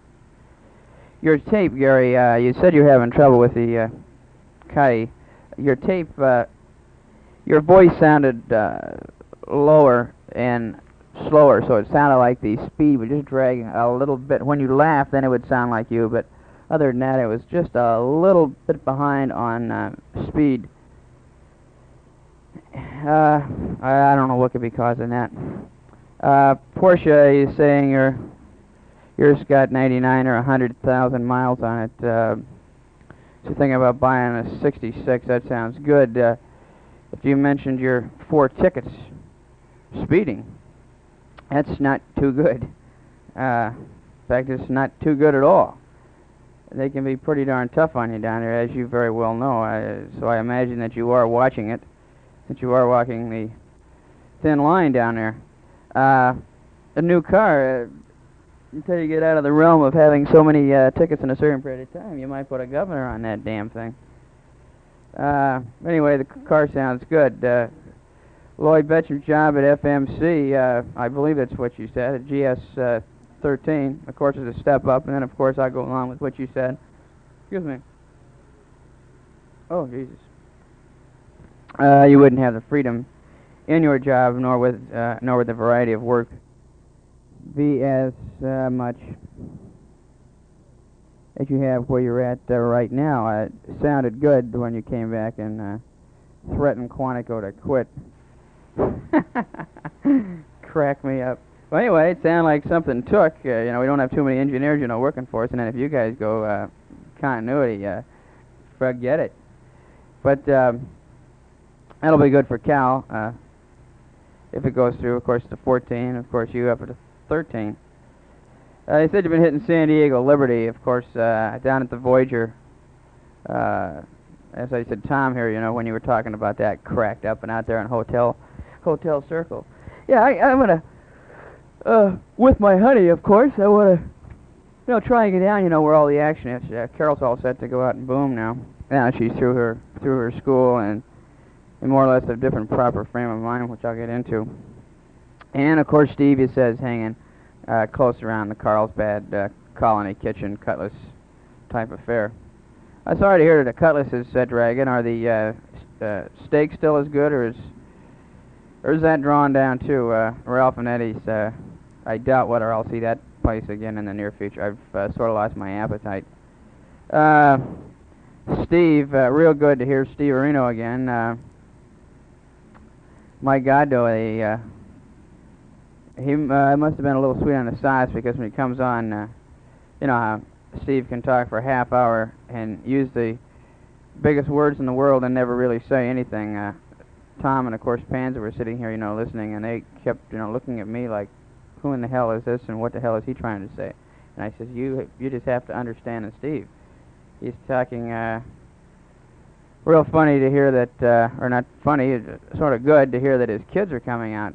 I believe 17 and 15 years of age for a half a year stay. I'll be there for the last 4 months of that, or at least 3.5. I'm most anxious to see how he's going to work this. If he keeps his usual hours, if they're the same as they were when I left, kids aren't going to see too much of Dad, and Dad was never in a frame of mind to play with kids too much. Of course, they're 17 and 15 now, so that does make a difference. It'll be an interesting chapter in the life of Steve Thorne. Do tell him hello, and Carol and I are looking forward to seeing him once again. Let's see. That's about all the notes that I had off your thing. I'll just try to pick things off in my head now. Work sounds like it's keeping you occupied, of course, with PX-12s here and there and everywhere. You said you had a Lance Corporal engineer type. This is out of USMC. Real glad to hear that. Somebody up topside using their head when they get one of our enlisted qualified. ELO in the Corps engineer, you know, since we shy from the draft 99% of the time, we don't usually capture. There aren't too many engineers, you know, walking through our doors to sign up as an enlisted for, you know, certain period of time.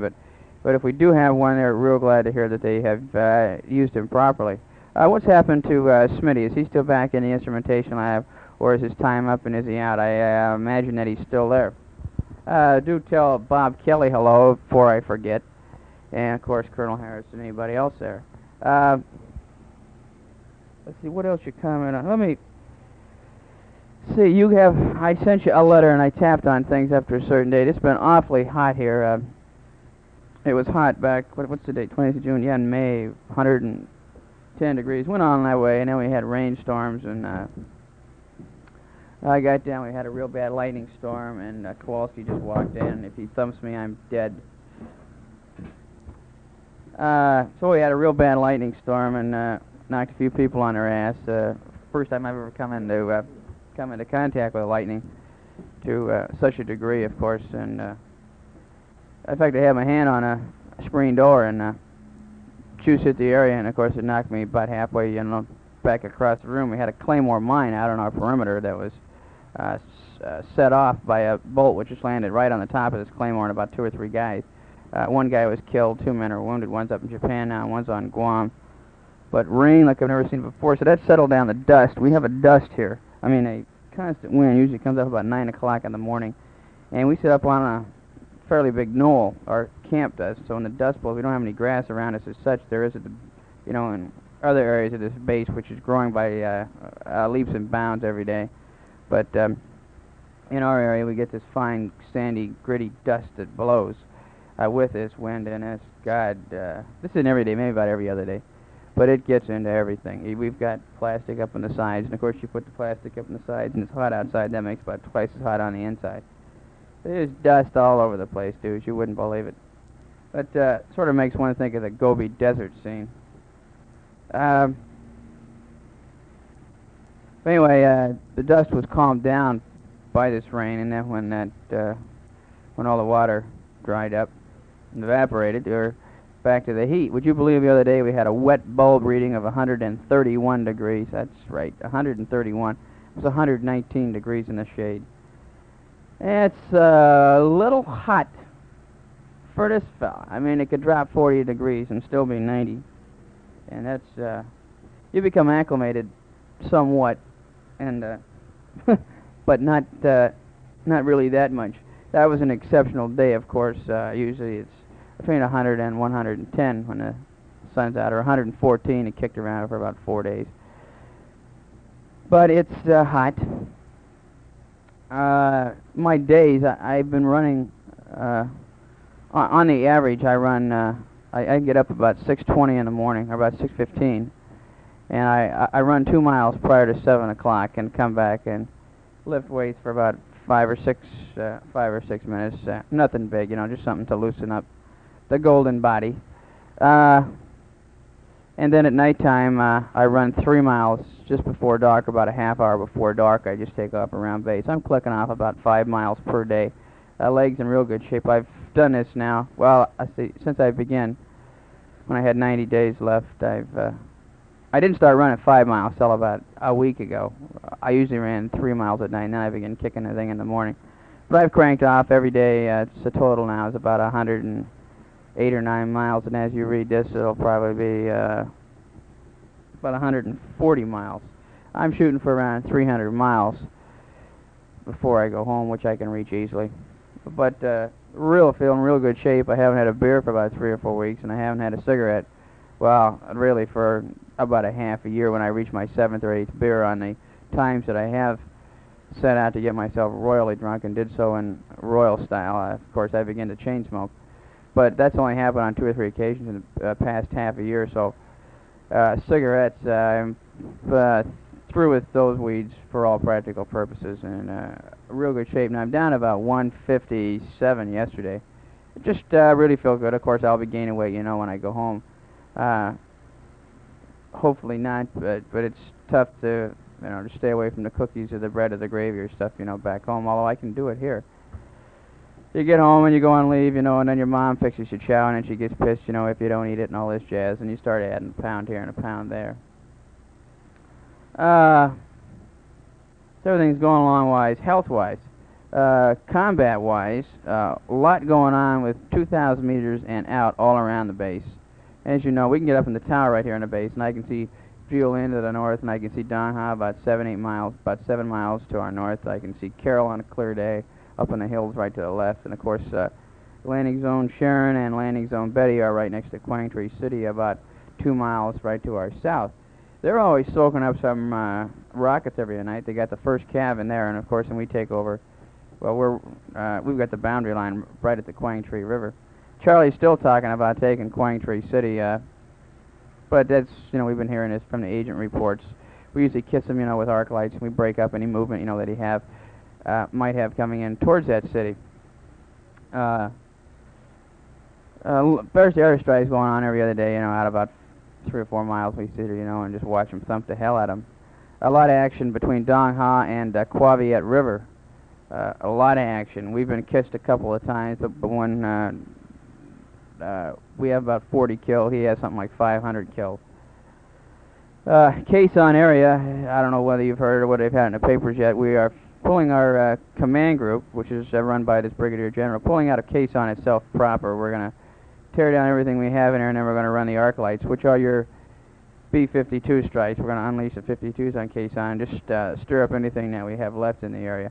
We're going to pull back to a place called Kalu, back about 15 miles on Highway 9, and we're going to blow all the bridges, of course, along 9. We're going to have troopers operating up in the hills around Quezon. We aren't going to be permanently stationed on 881 and 861. In fact, we're off them now. But we're going to have troops going in there for sweeps periodically. They're only a 2-minute hop away right from Kalu, you know, right by Chopper. So we can operate more effectively with the command group back at Kalu. In fact, we can cover more ground going to the south. We'll be at the head of the Ashaw Valley up on the north, and we can cover the underbelly of Camp Carroll's area. Anyway, lots of action going on. 13 clicks south of Quezon. A click being 1,000 meters. It's about 13,000 meters south of Quezon right now. We've been tangling assholes with Charlie.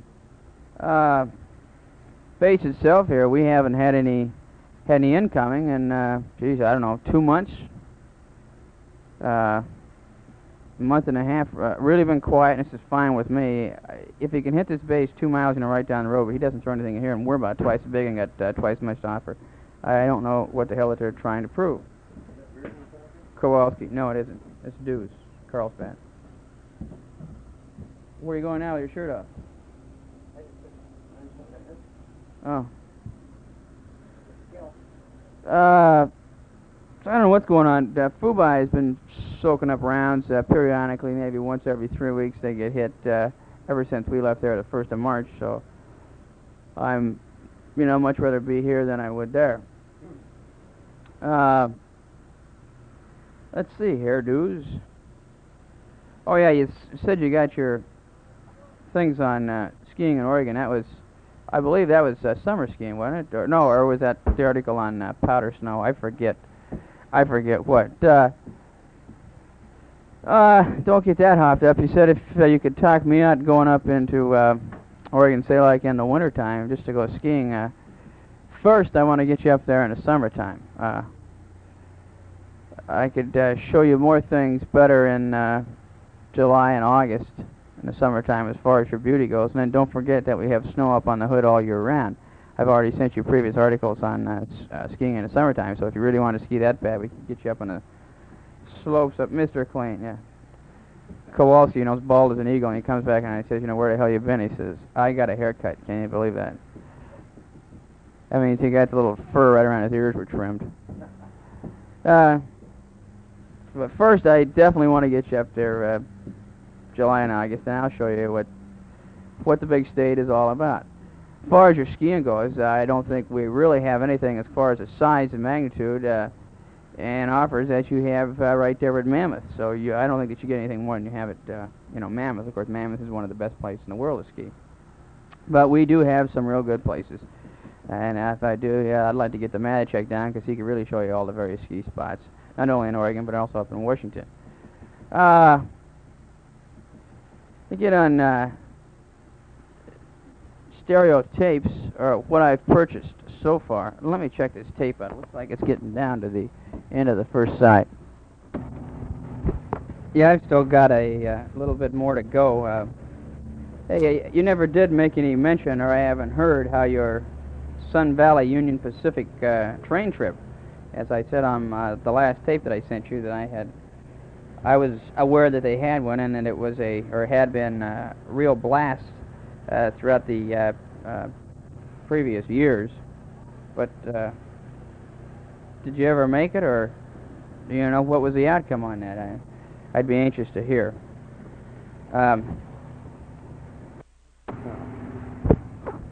Let's see. Let me tell you a little story. Or let's see. Get my hat and ass. I've got about 4 things trying to come out of my mouth at once, and they just doesn't fit.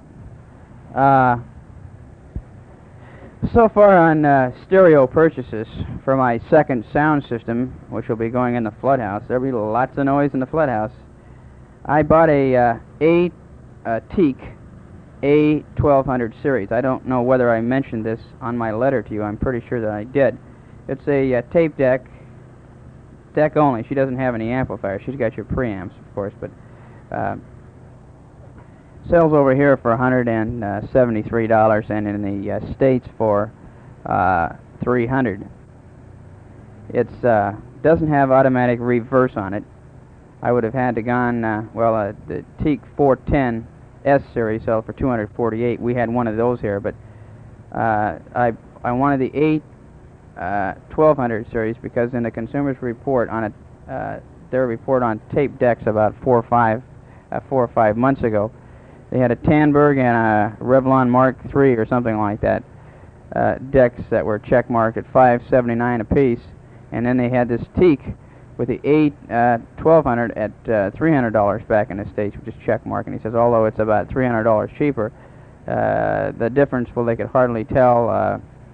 Specs were about the same, etc., etc.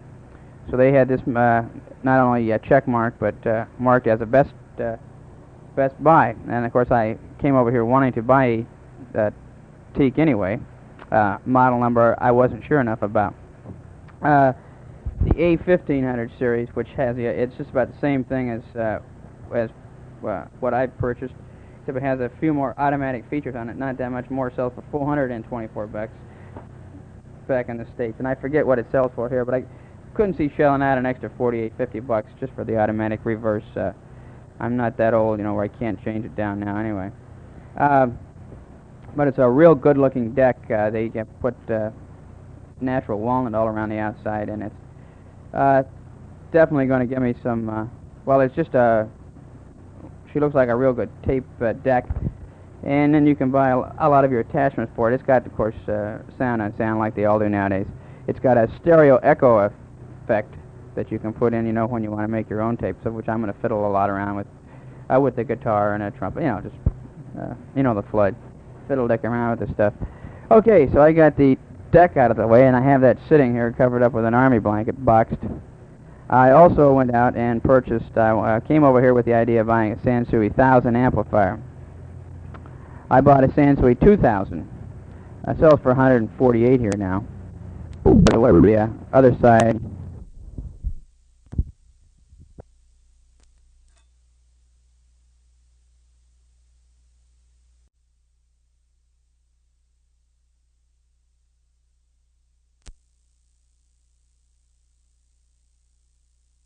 We're on the other side here and clicking off.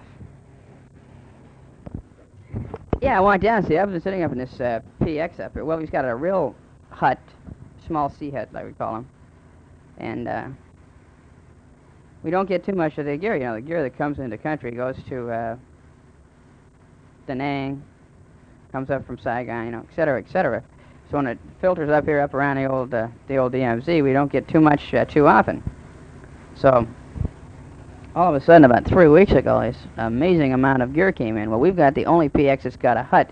This is on the whole base. Everybody else, gets their sundry items, toothpaste, towels, soap, shaving cream, etc. in the tents they're holding. Well, we've got a hut, so they're able to just stock some of this big stuff. Anyway, all of a sudden, all of this gear comes in. And of course, these kids, they walk in and they're buying $400 pieces of gear. No idea what they are. They just have money to burn. 18-year-old kids are walking in and picking up stuff, and they don't even know, what they have until they get outside, and open it up. Couldn't believe it. Anyway, the stuff just sells out as soon as it comes in. By the way, what I'm talking on right now is a Panasonic solid-state, sort of like my Sony setup, except it has an automatic reverse on it. It sells for $174. This is their big model, of course. Takes your 7-inch reel. It's Panasonic is General Electric over here. Kowalski got into country. He didn't know a damn thing about tape recorders or decks or anything. And he was one of these kids that just walked in and grabbed the first thing they could get his hands on and laid down $174, and walked out the door. So I says, Panasonic, I hope you didn't spend more than $30 for that piece of shit. It's already, well, he's having problems with it in that on its rewind, it can wind 1,800 foot of tape, but when we put 2,400 foot on there, after she can't take the extra 600 foot of tape, she just stops, and you have to, twirl it, by hand, and it'll just go for about 5 or 6 seconds, and you have to twirl the reel again. So that's one bad feature, and hell, the thing's only about 1 month old. But anyway, Tom's just going to plan on keeping it. He's been taping an awful lot. Sounds, we get them from 3MAF down there in Da Nang. You send them $2.50. They got a catalog of tapes, and you pick out tape, one that's got about 5 or 6 albums on it. Send them $2.50 down, and we get this guy, Courier, flies down there. And they go in and they'll run off tapes for you in about a week. The way they do it, they've got these real high-speed tape machines down there. They can go through 1,800 foot of tape in something like 5.5 minutes, where they can have the whole thing cut for you. So that's working out good. People, this is just something that just came up about a month ago. We just finally got hooked into the system. I'm not involved in it. I've got enough tapes at home, and Mike sent me 3 or 4 tapes, and I'm getting too darn short to, really get involved. I'm just not enthusiastic as far as getting tapes. I'll get some more, when I get home. But anyway, I went out. They got a Sansui 1000 in, and so I was all set. They got a Sansui 2000 in. And the weight on the boxes, both of them sell for $147, by the way. And both have the same amount of wattage. I think it's 110 watts or something like that.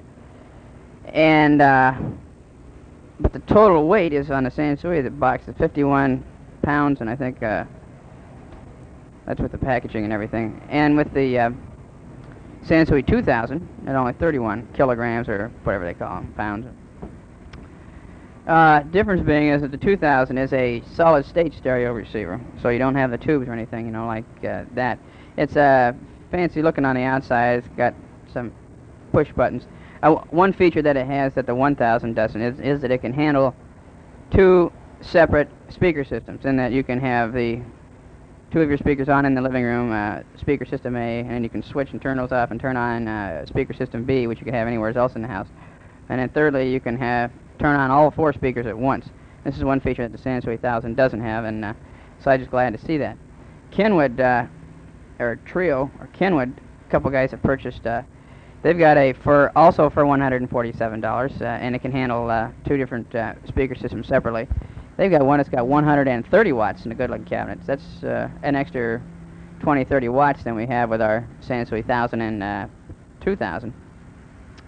But I couldn't see it. Sansui sells the 3000 series, which has 130 watts. That sells for $174 fights to $147. I couldn't see paying the extra $27, $30 just for, watts when 100, can just blow you out of the house anyway. Sansui, I also seen an ad, makes a Sansui 5000, which has 180 watts that can drive 4 different speaker systems. Maybe in the future, but I sure don't need it now. So that's what it stands right now. I've got a Sansui 2000 and a Teak tape deck. And of course, I'm going to keep my Sansui 500 when I go home. I'm going to buy 2 more speakers. Some guys have purchased Sansui 200 SPs, which I haven't heard, but Panzer heard them up on Okinawa and said they were quite good. And Kowalski's XO bought some. They sell for $66 a piece here, and people that have been checking into this say that they sell for $174 a piece. What the hell are you smiling for? I wanted to take my tape recorder. Do you want to take it down to the office? No. Do you? Okay. No, well, I'll bring it down to you as soon as I'm through. Do you desire that? No, that's okay. Okay. Now, Kowalski wanted to take his tape recorder down and play it in his office, but I'm still making tape, as you can see. And I have to wake one to Reardon back in I&I after this, but that won't be any problem. Anyway, these Sansui 200 SPs, the word is that they sold for $174 a piece back in the States. 40 watts, they've got 5 speakers into it. I think that my Pioneers, which I thoroughly enjoy my Pioneers at home that I have now.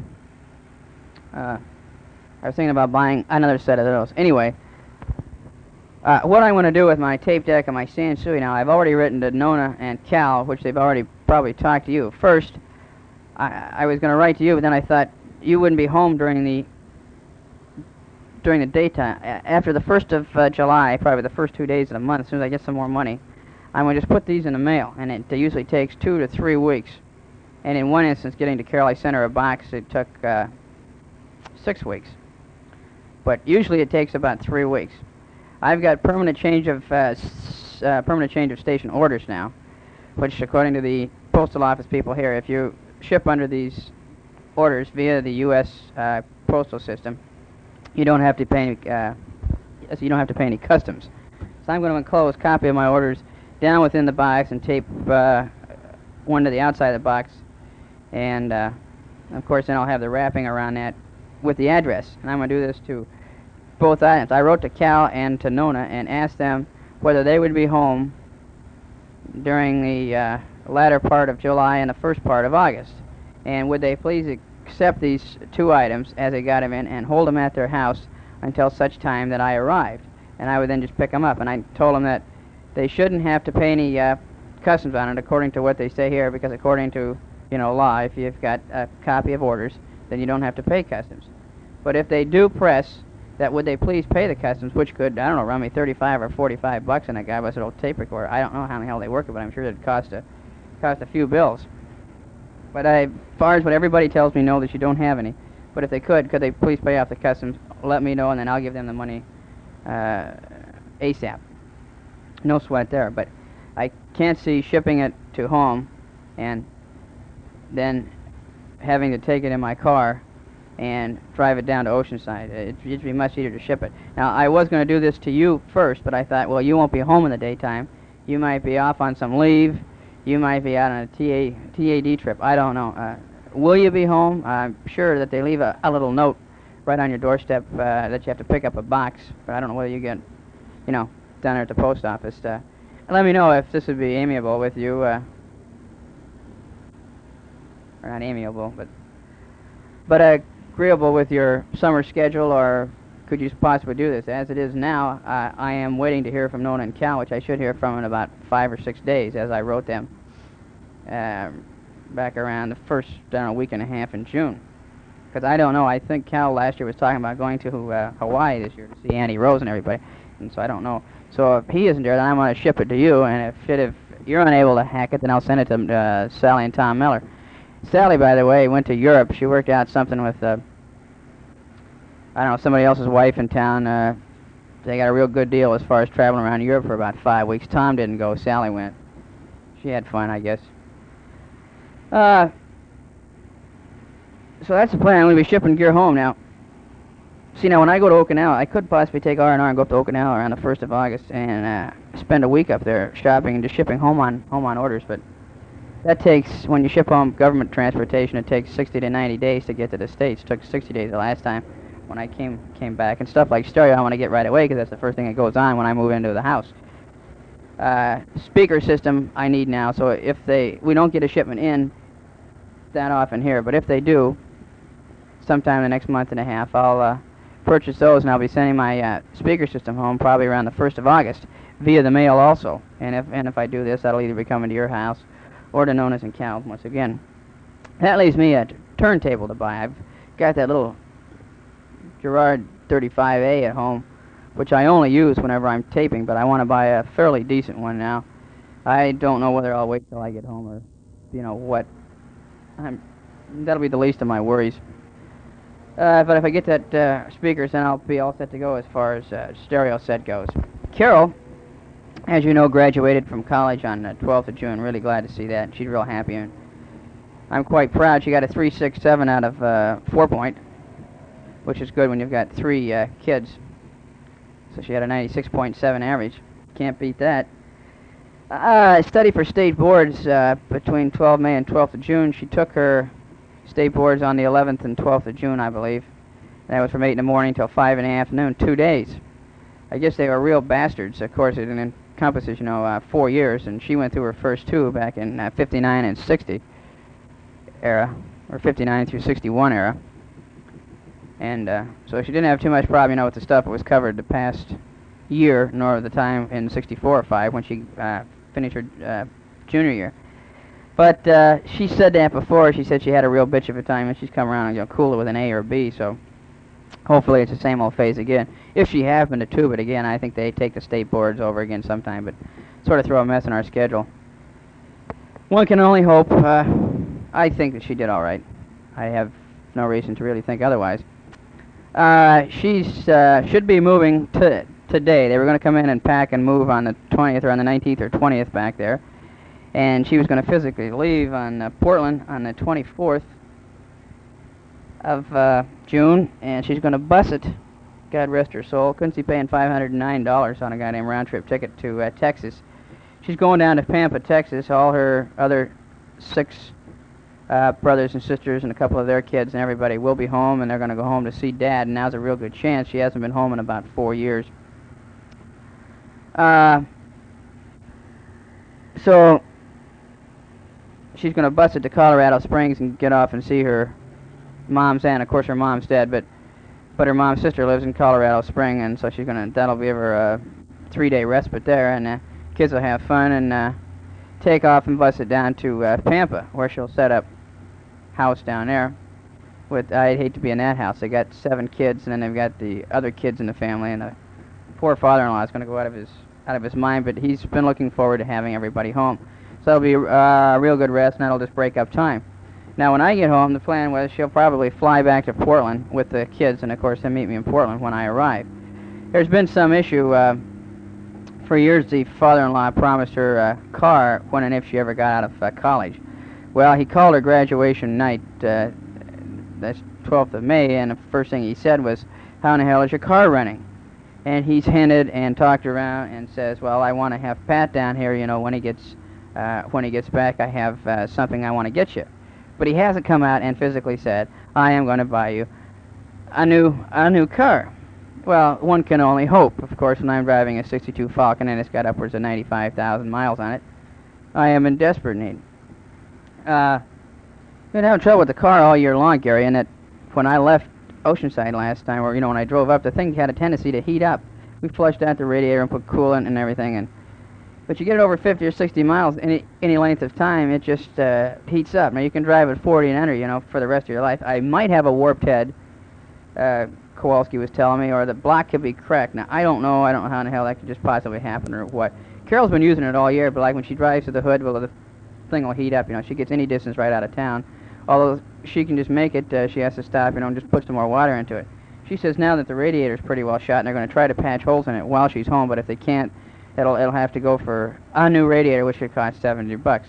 So I'm going home, and so I'm keep on getting letters from her saying that her dad, well, he's got 3 kids going to Portland U next year. One of his other daughters will be a senior there. Carol and Beth were in PU this year. Carol got out. Beth will be a senior there next year, and two of his boys will be freshmen and sophomores there. So he usually drives to Portland, and he'd be leaving around August 28th, which would be about the time that I would hit them in Texas. And of course, I wouldn't be able to visit since we would all be turning around and coming right back to Portland. So I was just planning on going right into Portland. Now he says no, that he won't be able to come to Portland, that his kids will just fly up. He has another son that he puts in military school up in Kansas. So he'll be driving Michael up to Kansas, and therefore he will be home. So now it's sort of being put to me, she's just dying for you to come home because he sort of wants me to be there when we just pick it out. Well, I feel he still hasn't said that he's going to just purchase a car. Well, if I fly into Texas, then I've got to figure a way to get my whole family back to Portland, and I would much rather go away from there in a brand new car that somebody else bought than I would, fly in a plane. This is only basic, simple economics, and which would give me a chance to travel through Colorado, which I haven't done for a while. And plus, I want to get to Texas to see all my sister-in-laws, brother-in-laws, which I haven't seen for a while. It's also been 4 years for myself. We'd maybe spend 4 or 5 days there and turn around and just kick out and head on up to Oregon. But then if he is kind enough, to buy her a car, well, what kind? I don't have any idea. He drives a Chrysler Imperial, which he buys every year, but station wagon. I don't care if he bought me a smallest car in the world. I'm not going to turn on anything that's new. So I consider myself highly lucky. But why he wants me there? This is Carol's gift, and not mine. And I hope he doesn't ask, well, what do you want? And I've got my choice between a Volkswagen and Chrysler or something. I just sort of feel funny about this. I wish that they'd get the car for Carol if he is going to buy her a car, while I'm away. And I'll be, take anything, that runs, because the 62 Falcon sort of reached the end of the line. If he does have a car, he mentioned Carol, driving the car down there to Texas, which I never let her do. Hinted like he'd like to use a car as, our car as a trade-in. I don't know how he's going to work this out if he buys, he might have one of his dealers in Texas, where he thinks that he can get a pretty good deal. I suggested to Carol that if he is serious about a car, come up to Oregon and buy it. But of course, he won't be coming to Oregon now. Oregon doesn't have any sales tax, and Texas does, being my point there. So if I get this other car, I'm going to have to sell my 62 Falcon, and if it needs a brand new radiator for about $70, I don't know how to do it. I think I'll just put an ad in the paper, and I'll leave it with my folks, hope that they can sell it. I don't know. If he doesn't buy a car, then I'm going to have to purchase another car. I won't buy a new one, of course, because you'll lose $1,000 the minute you turn your key on. It'll probably be a 1-year-old. I've sort of tended to like a Chevy Malibu station wagon. It's sort of got class in it. It isn't one of these big monsters. I don't know yet. Anyway, that'd be in line. As far as housing down in Oceanside area, could wind up living on base, but from what I hear, there's a half a year waiting list. The housing up there at Delmar, like you drive by, is that apartment-style houses. Nice on the inside, but when I turn up my old stereo, people would be, just pounding on the walls, etc. So I don't know. Housing could be tough in town because most people are transferred in and settled down by the end of August, and I'll be getting there 30 days after that. And housing could be tough. I don't know whether to buy or rent. I like to rent more than I do buy, but time will tell. A plan as right now, I just brought it up to Carol. I haven't heard an answer. Maybe leave the kids with my folks, and Carol and I head down to Oceanside and stay there for a few days and just look around for a house. And as soon as we find one, call up my folks and tell them to put the kids on a plane for L.A. I'm sure that the airlines would take them by themselves, since there would be 6 and 5 and 5. Walk them out to the ramp. The steward, I puts them in a seat, and then we just meet them and greet them, right when they come off the plane up in L.A. I think that can work out, hopefully. So, that way we wouldn't have the kids with us down in Oceanside, while we're looking around. The reunion up there at Manischew's Cabin, like we had planned for last year, is also planned big for this year. Bullard, of course, up in Seattle, is doing fine with Como Channel 4. He's now filming an outdoor series where he gets to travel around the Northwest and fish and drink, and plus he's getting paid for this, so he's doing. Matichek has got on with this real good outfit. He quit the insurance and went to work for this one man. He happened to walk into it one night when he was sort of in the blues. He's making 10 G's to start with this year, and he'll go to 12 G's next year. Selling wood veneer. It's a one-man company owned by a guy. It's about 60 years old, and he's about 80% blind. And he was looking for somebody, to help him out, and just learn the business. Mike's been taking flying lessons. He's soloed way long time ago. Now he's going through ground school, and he should have his license by the time that we get home. So when we go down to have our reunion down around Central Oregon, we just pay $2.50 a piece or so, and we can just rent out a plane for a couple hours, and Mike can just take us up and just fly us around. So he's doing real well. Flying wise, job will take him. He's already been to the South. He was gone for about 30 days on a trip all through the South, Charleston down to Atlanta, Monkey, Alabama, Washington D.C., went to Chicago. He'll get to travel up and down the coast about once every 2 months, so we'll all be seeing him down in the Oceanside area, and possible trips to Singapore, Tokyo, and up to Japan at least once a year, since they have a lot of import business coming out of that way. So the mat's doing real good. They had a party for this. Oh yeah, I want to get back to Carol for the tape runs out. College has done her wonders or something, but she's really started to read, been interested in politics and getting interested in all assets of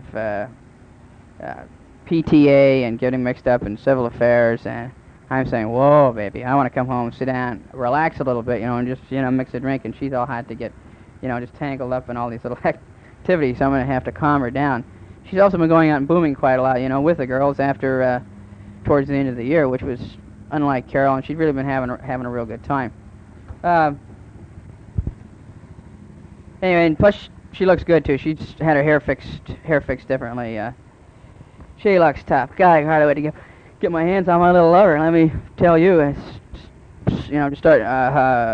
Hawaii's starting to wear off, and sperm count's gone up drastically here in the past 2 or 3 weeks.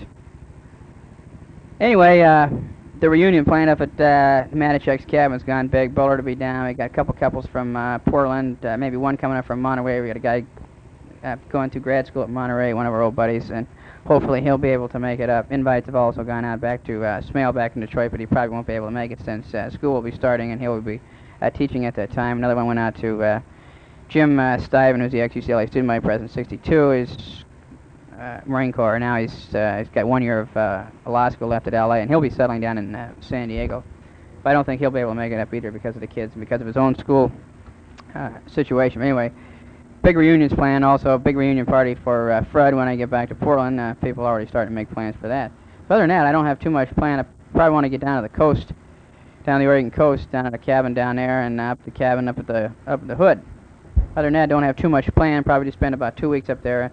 Head on down the coast and stop off in Concord, visit my cousin, a couple friends in San Francisco. Carol wants to meet one of her girlfriends in Santa Barbara that she went to school with, and then we'll be cruising into Oceanside area. Where can we stay in Oceanside? I don't know. I'll probably go up to Dude's house, and Carol and I can just crap out on his couch until we just found ourselves a place to stay. But I'll have to wait until he asks us on that, though. So, time will tell on that. You bastard. Cash gear, let's see, there goes a helicopter flying over.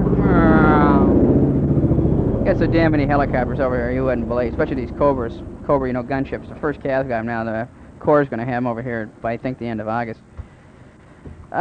Sports-wise, Drysdale was hanging them in there for 57 or 58 2/3 innings, just whatever it was. NBA basketball in San Diego, I think I'm going to be taking in a few games of that next year, since I love NBA basketball. Baseball season, of course, nothing really to get excited about till the end of August. Football season's coming. I'm hardly waiting to get my color TV cranked up and I can sit down and soak up a few of the games. Duty-wise, I'll be going to 5th Mardiv, which is a division, of course, back to the FMF back there. I don't have any idea what I'll be doing or what. I hope to get into one of the motor transport battalions, and what time will tell on that. I'll write to him, and I'll probably go in and see him before I check in, see if I can work something out there. I'm 1,410 on the majors, or on the captain's list. I was 3,060 last year, so I moved up 1,600 numbers on this year's lineal list. Now if I was where I am this year, last year, I would be in a zone for major. Cause they made 600 extra majors last year, and of course this fell, well below the 1,400 number. They went down about 1,600 and something. But such is not the case. They're pretty well up on majors now, so I'll just have to wait. They've got a board meeting in June. Of course, I won't be in the zone for this one. Maybe next June I could possibly be in the zone. See if they're going to pick me up for major. But that put me at 30 years old in major, so it's about 3 years ahead of what I was planning on. Yeah, and GS13U at 31 sounds real good. Of course, if I can no way in hell arguing with that. Let's see. What the hell is going on here? What else do I want to talk about?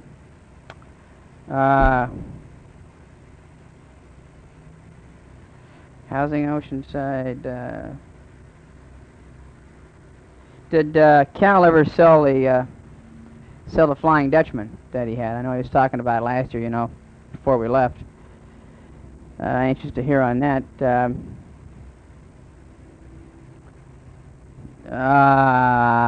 Gosh, I'm sort of losing my train of thought here, GD. Let's see. What else is... Oh, the kids. Kevin, he had a good year in kindergarten. Said he really didn't learn too much. He's really been coming up... Of course, they've changed, you know, when they go from 5 to 6 and 6.5 now. Of course, well, there has been a change in that they have grown. You don't notice it as much as I have because I haven't seen him. I haven't seen him, you know, since the hell you last saw him, you know, really. So it'll be a change to both of us, really. But they keep talking about. They mentioned. She told them that we're going to go back to Oceanside area, and so they asked about Uncle Gary and me buying pizzas for him at Shaky. So the kiddies, you know, excuse me, you know, remember everything. Matichek's been real good to him whenever he's been to Portland, of course. The kids have been stopping by. People have just been great up there in Portland. Any of the guys, any in the area, they always stop by and they give, you know, Carol a call and, you know, check up on her, you know, and just see how in the hell everything is going. So people are really great.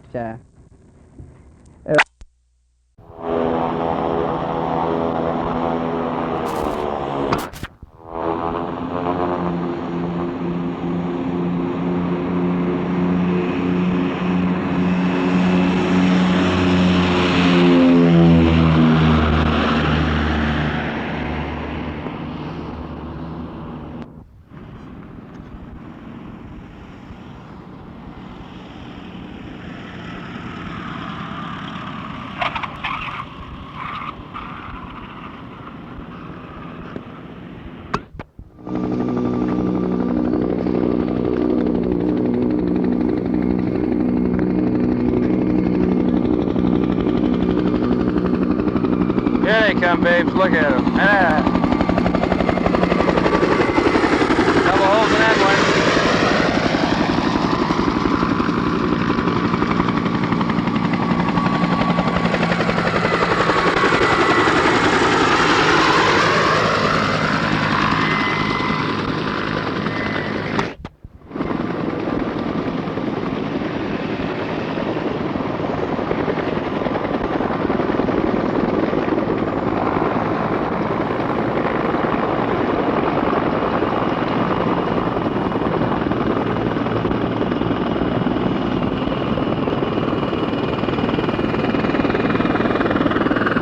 Guns going in, looks certain.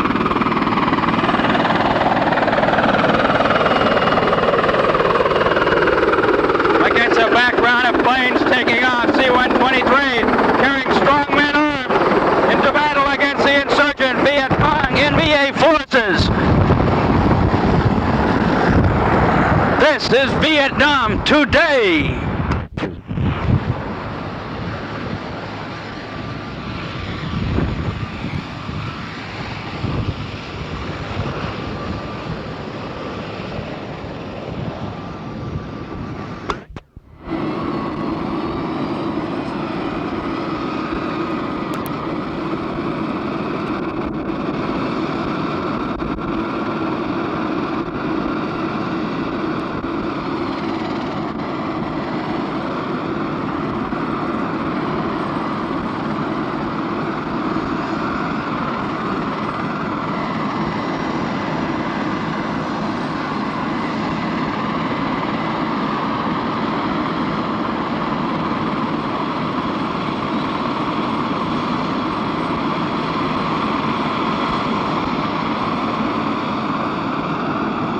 She's going to lift off in a minute. It's a big one. It's a C-Night, C-53. Biggest one we have over here. Right now it's nighttime. I am at the Phu Bai airstrip, which is about 5 or 6 miles south of Way. We've had about 3 hours of rain this afternoon. However, temperatures still continue to be up in the 90 degrees or so. Monsoon season has already started for all the troops up in the northern areas in famous battle spots as Khe Sanh, Con Tien, Cam Lo, Camp Carroll, Dong Ha. You can go on and on. Right now it's twilight. As I turn to my rear, I can see the mountains about 4 miles off. We know Charlie's there. He's up there watching us. They've tried to hit us here 3 times. Night of 29 August and September 2nd, we underwent mortar attacks. My area is right next to this Phu Bai airstrip, maybe about 50 yards off of it. And Charlie came in with some mortar rounds. We were under attack about, I'd say, about an hour and a half. I had my first real taste of combat. Most of the shells were falling about 1.5 miles away, and all of a sudden, crump, crump, crump. 3 of them went off about 40 meters in front of me. Bursting radius 4082 is about 40 meters. However, we didn't have any. 2 of my troops were wounded. They were further down the line. After the first clump of 3, of course, I hit the ground and I assumed the old fetal position up against the corner of the sandbag. And scared, baby, you had better believe it, you're scared. I was, you just know that the next round's going to land right in your bunker. I mean, you know this. Charlie marched the mortars away, though, and he was trying to hit the airstrip. But he was parallel with the airstrip, and he marched them down for about 1/2 mile at about 30-meter intervals. He then switched his fire and hit some of the choppers on the other side of the airstrip from where I'm standing facing towards the coast. Yeah, I would say it's about 200 yards away. We had a lot of action prior to September 5th or 6th, or the 3rd or 4th, whatever it was, day that they had the elections here. And so we just stayed off the highways pretty much. What I've been doing is, well, I have my own company, and troops are real good, real hard charging outfit. I really couldn't be happier, Gare. We go on convoys, 40, 50, 60, 70 truck convoys. One was 120 truck convoys. We usually get a couple trucks from the Army that have these quad 50 caliber setups on them. We put one of those in the front, one in the rear. We usually take along a company of infantry, and they're just scattered throughout the convoy. We have either armed Huey helicopters flying overhead for us, or else we have the OEs, you know, which are your souped up Piper Cubs. And they go back and forth over your convoy, since you have about I think the average convoy is spread out over about 5,000 or 6,000 meters. And he gives you the air cover. He looks ahead, you know, for any ambush. You also have an engineer sweep team, so you always sweep the likely spots, you know, where they might have any mines planted. Maybe once every 3 days, you know. We'll just find mines. Most of them are about 14-pound charges. Most are your pressure type of mine. During the month of August, we had, well, from the battalion, we had about 12 of our trucks run over small mines, and they would, you know, blow up an axle, you know, blow out the tire, all this stuff, put the old truck out of commission. But we only had about 3 or 4 drivers wounded. Most have their trucks sandbagged down, and the charges are small enough that they are relatively safe. However, if you're in a Jeep, kiss it goodbye, because a Jeep, I mean, you're just sitting right on the charge. We had a couple RPGs. We were in some ambushes going up to this Army 175 millimeter gun position. Here, I'll let you hear some good old Phu Bai mud. I am walking through it. Hear it? Yeah. And it gets wetter and deeper. Coming back from the airstrip and walking over to my hooch, which is a Marine lingo for your living quarters, which, as I said before, are real nice. Anyway, we had this, we are no longer up in this area where the Army had their big 175 millimeter guns, and these are real big guns. They can fire about 19, 20 miles. There's there was about a 5-mile stretch going through the jungle. Charlie would ambush us every day, we'd fire back tanks and everything in a horseshit battle. We lost 2 drivers out of it. But now we pulled out of that area because we could not support it during the monsoon season. Maybe they'll go back in there in February. Hopefully not. I don't want to go up there. So most of the time we go up and down Highway 1 going up to Dong Ha. I had to go up, took a convoy up. We were gone about 4 days and went up to... I went up to Dong Ha. We had to pull back. Well, I had to take up a new battalion. I took them up a couple companies at a time, and I would pick up a couple companies from Cam Lo, which is between Dong Ha and Con Tien. About 2 weeks ago, 3rd Battalion 26 had their ass kicked. In about 1 week, they underwent horrendous ground attacks by the NVA, and constant arty barrages coming in on them. And they had 52 killed and 189 or 190 wounded during that time. But also during that time, they killed a body count total of over 400 Charlie. So Charlie had his asshole stung too anyway. They were a tired group, and I went up there. The first day nothing happened. We got up there to Cam Lo, and I don't like to go up in the DMZ. Boy, I really don't envy the guys up there. It makes old fool I look like an R&R center down here. Well, anyway, I went up there and we dropped the troops off and headed back down to Camp Evans, about a 2.5-hour drive down from Dong Ha. It's about 30 miles. Speed limit over here, see, it's about 20 miles an hour. Fast ever goes about 25. Most of the time in convoys you do between 15 and 20. Anyway,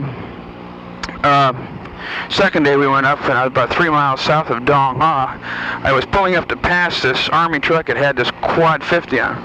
All of a sudden, bow, boom. And believe it, baby, it was 15 yards in front of my Jeep with a 250-pound bomb, and Charlie had a 750-watt wire, and they had command detonated. And of course, now I was in the smoke and everything, and my Jeep didn't have one damn scratch on it. And that hole was about, 8 foot wide and about 5 foot deep. And I think Charlie planted the bomb a little too deep. Anyway, we had the dust and everything all over us, but we didn't have, and one little piece of shrapnel landed on the hood. And I thought that when the old smoke cleared, that this Army truck up in front, which had about 3 guys in the back, manning this gun, I thought that would be gone. And all of a sudden, smoke clears, and there these guys are, pounding on their head, cleaning their ears out. Eardrums were just pretty well shaken up. Driver receives some glass from the windshield burst and got him in the face and once in the belly, and he may lose his eye, but why we aren't all dead, I'll never know. Anyway, Air happened to see 3 or 4 Charlies running back into this here wood line right after the charge went off.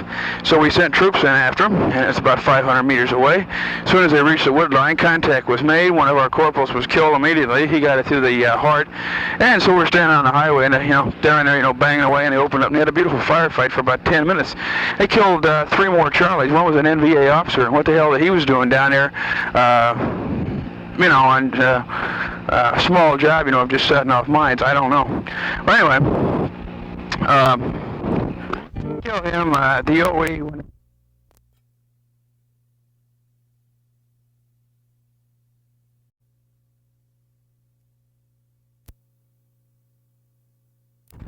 So anyway, Air happened to find 3 or 4 Charlies running into the wood line. Wait a minute, I've already covered that. Okay, so after they killed that one NVA officer, then we just pulled back the troops. The OE spotted some more, about 6 or 7 more Charlies further back into this wood line, in and around this village. So we called for air. By that time we had it. Took them about 20 minutes, and they came up from Da Nang. We had about 3 or 4 Phantoms, and they came in low right off the deck and unleashed napalm and ordnance, rockets. Strafed the whole area. It was beautiful airstrike, beautiful. They leveled about 7, 8 houses, and the jet jockeys really had a ball.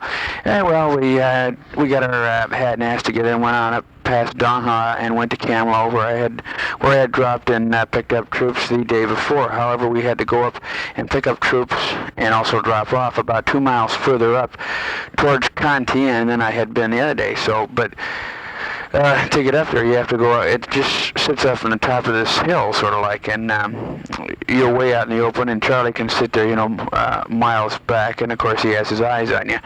And so everybody was nervous. We rolled up there about 50 miles an hour and dropped off our 500 troops, and I had about 20 of the trucks. And as soon as we would get 1 or 2 trucks loaded in, we just send them back off the mountain fast as they'd go. And I had about 10 trucks left to load, and they were all pretty well spread out, and everybody up there was just nervous as heck because we did present a target of opportunity. All of a sudden I look up and grunts are running every which direction, and somebody yelled out rockets. I mean, everybody in the hillside was just scrambling, for the holes, and they've got some trench lines dug. So I dive in the ditch, and believe me, you eat the dirt. Troops were piling on top of me, and everybody just shaking like a leaf, and they can hear them, coming from miles away, but I can only hear them for about the last 5 seconds, and they go, whop, whop, whop, whop, whop. Anyway, they were 140 millimeter rockets, and there was about 36 rounds at all, and they came in groups of 10 or 11 at a time with about a 30-40 second break. My biggest turd that I have, a cat gets up and runs through this rocket barrage and leaps up in his truck and drives it off the hill. Beautiful. All the other drivers saw this, and they leaped out of the holes, and everybody saw them down. Fucking drivers reacted good. They got off the hill. And because of this, I only lost 1 of my trucks, and only 1 of my boys was wounded in the arm. And there was about 22 grunts up there wounded, and about 7-8 killed. A couple of rounds landed up in a 105 gun battery pits. Coming back down, we had to spend the night at Dongha. Dongha gets hit about every night, so you just sleep in the tents right outside the tents. Of course, they got holes, and so you just roll right out of the bed right into your hole. We just spent about 2 hours in the hole between 3 and 5 in the morning. Dongha's a real big base, but parts of it are hit, every day and night. Anyway, on the way back in the following morning, we came upon a crowd of people on the road, and there had been a couple PFs, which are popular forest troops, similar to our National Guard back home. They had been trying to dig out about a 14-pound charge mine in the road, and the thing went off right in their faces, and they were both blown about 40 yards out into paddies on either side of the road. And it was a real horror show. They had their mothers there, were walking around the paddies, picking up clumps of hair and a jawbone, backbone, and maybe a shovel full of organs, and foot and elbow, and I couldn't believe that a mine could possibly do that to anybody. And they would haul up this clump of crap and put it up in the road, lay it on some cardboard. See, they had to get every little piece, for their burial. Guys, their mothers would pick up a piece, and they'd wash off their hands, and they were crying and kicking up a storm, and it was a real tearjerker. But anyway, we found 2 more mines and blew them in place and came on home. So it was a pretty interesting convoy. Most every day, nothing happens around here. It's just like, being back there at the West Coast branch. I go on the road about every 4 days so I can get out of the office. I've got 3 Louis working for me, real good people, so I don't have any problems. In fact, I'm really beginning to like it over here. Time continues to go by fast. You lose track of the day of the week, but not of the date. You get paid once a month. This is on the 30th, and I find that I can live on about $30 per month. Hey, there isn't any San Miguel down here, at least not up this far north. We only get the American beer here, and Falstaff and Miller's and Carling's. But however, we got in some Budweiser the other day, and so everybody's been, trying to get their share. I had a minor horror show last night, and about a 1.5 ton head today, but I haven't had too many horror shows. I've only had 2 since I've been here.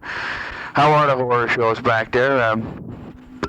Glad to hear Steve-O's up at FMC, and we'll be back.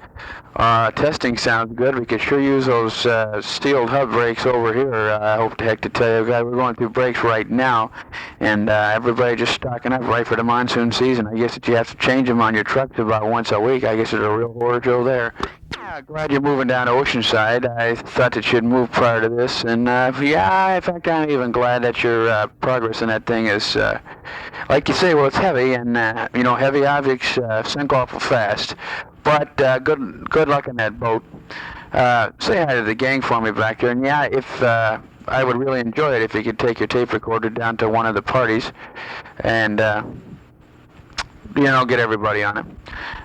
I ran into Sandy, Sanders. He used to be with the LVW over here. I ran into him about 2 weeks ago. Corporal Reams, still doing fine. He and I see each other every day.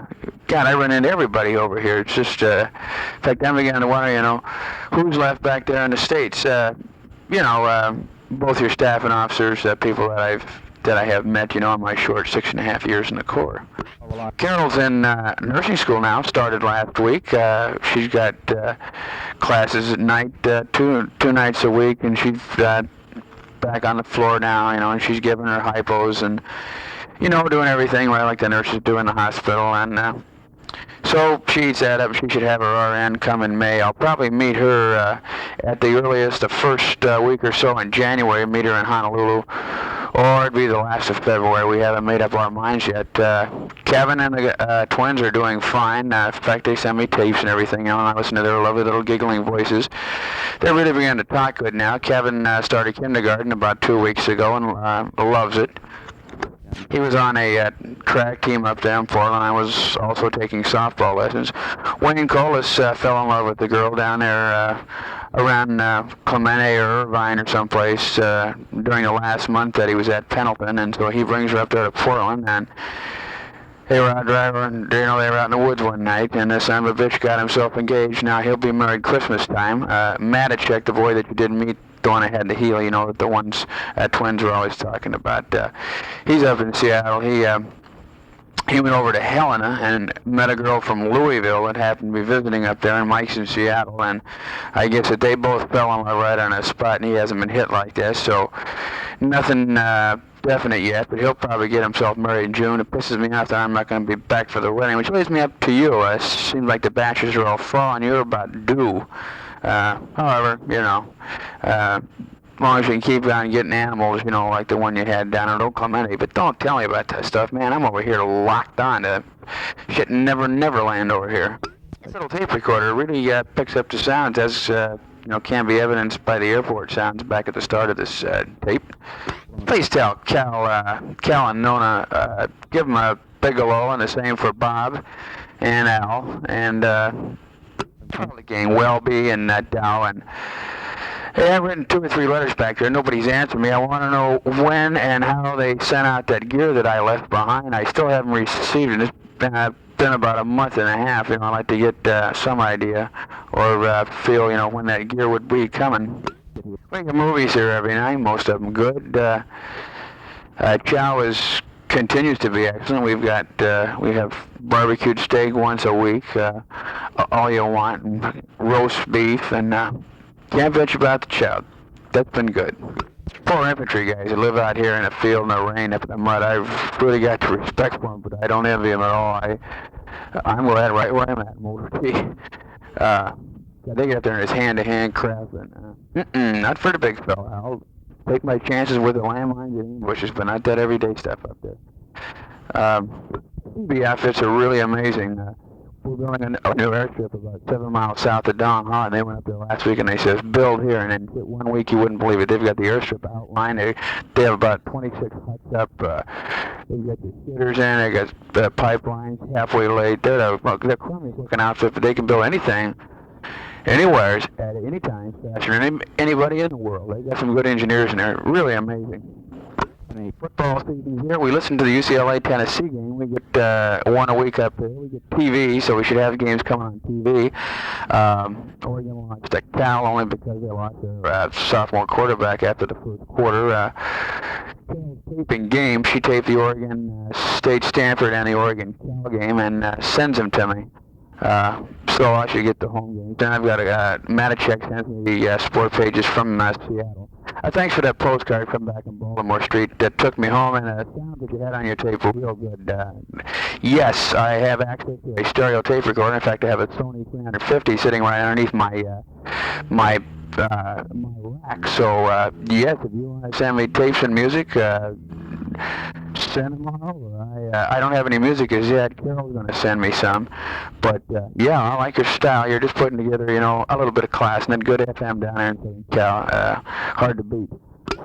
Yeah, I could hear that jet flying over the one she just tried to pick up, the boys from Old Toro coming over. Killian's in a trick bag. It sounds good. That's what he gets for just sitting on his ass. Everything else back there sounds good. Tell me what happened with Chapman riding the foil. I don't think anything would. Thangare's a good boy. So's old Elders. Sure wish I could be back there right now riding that lark. I had some damn good times. Well, we got a lot of action here right around the radio, talk with the ear, a lot of adventure over here. Come where the action is. Join the Marine Corps. That's great. There's plenty of rest around here. When I'm around, I usually eat about 11:30, take a nap from 12 till about 10 after 1. Movies over at 10 in the evening. Clubs around here close at 8:30, so you don't have everybody, drunk as hell, the following day, and hangovers over here. Cheer those two things in the background and some 105s across the road with outgoing rounds for Charlie. One night they unleashed 152 rounds. There goes another one, you hear it? I just played back the tape. You weren't able to really pick up the sounds, but I'll get some for you. We're getting low on the tape gear. Send this tape back fast, because I've got a lot to say, and it seems I could talk for about twice as long as this tape, so as soon as you send me one back, then I can finish telling you everything.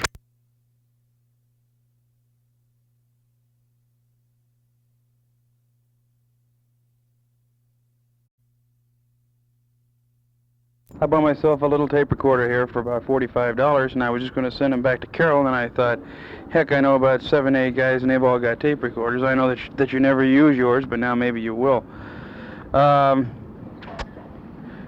If you answer, and I hope that you will, via the tape method, would you please, since mine's only a mono tape recorder, on these tapes, tape with the channel 1, or the button which should be on your left side of your tape deck, and then when you're through with the first side, flip over the tape and push channel 1 again.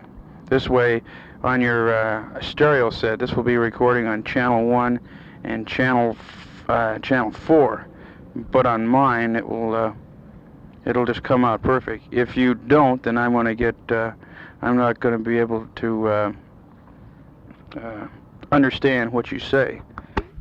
Lee was really outstanding. Boy, you really blew it when you didn't come up. We had so much fun fishing, and weather was 81 degrees every day and 55 at night, and gorgeous. But anyway, I left Norton Air Force Base, flew back down, and I left Norton down by Riverside, or San Bernardino, at 1 o'clock in the morning, the 31st, flew to Wake Island. We were there for about 25 minutes. Came into Okinawa about 8 in the morning. We lost a day coming over, since we're just one day ahead of you. And took us up to Camp Hansen, where I was just stationed at before. I was supposed to be there for 6 or 7 days. I ran into this warrant officer who used to be our paymaster down there at Del Mar.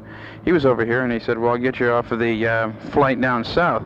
So it looked like I was going to get to lie around Okie for about 7 days or so. I was there 3, and Continental Airlines came up with an empty 707, so all officers that were on standby, no matter what their reason, we were all put on a plane and flown down to good old Da Nang. Continental Airlines coming over, that's the proud turd with the golden tail. You can always tell them because their stewardess caps, look like they're just about to fall off. Strange thing, most of their airline pilots, walk around with their parachutes on. It gives you a real good feeling of, confidence, security. Hey, if you know anybody that owns any stock in that airline, tell them to get out of it, because that thing is bad airlines. Seriously though, the airlines was real good. The chow was good. The service was good. They're making a lot of money off of these old charter flights over here. I'll tell you. God, over here at Okinawa, yeah, you got them stacked up. There's always about 3 or 4 of them sitting in there.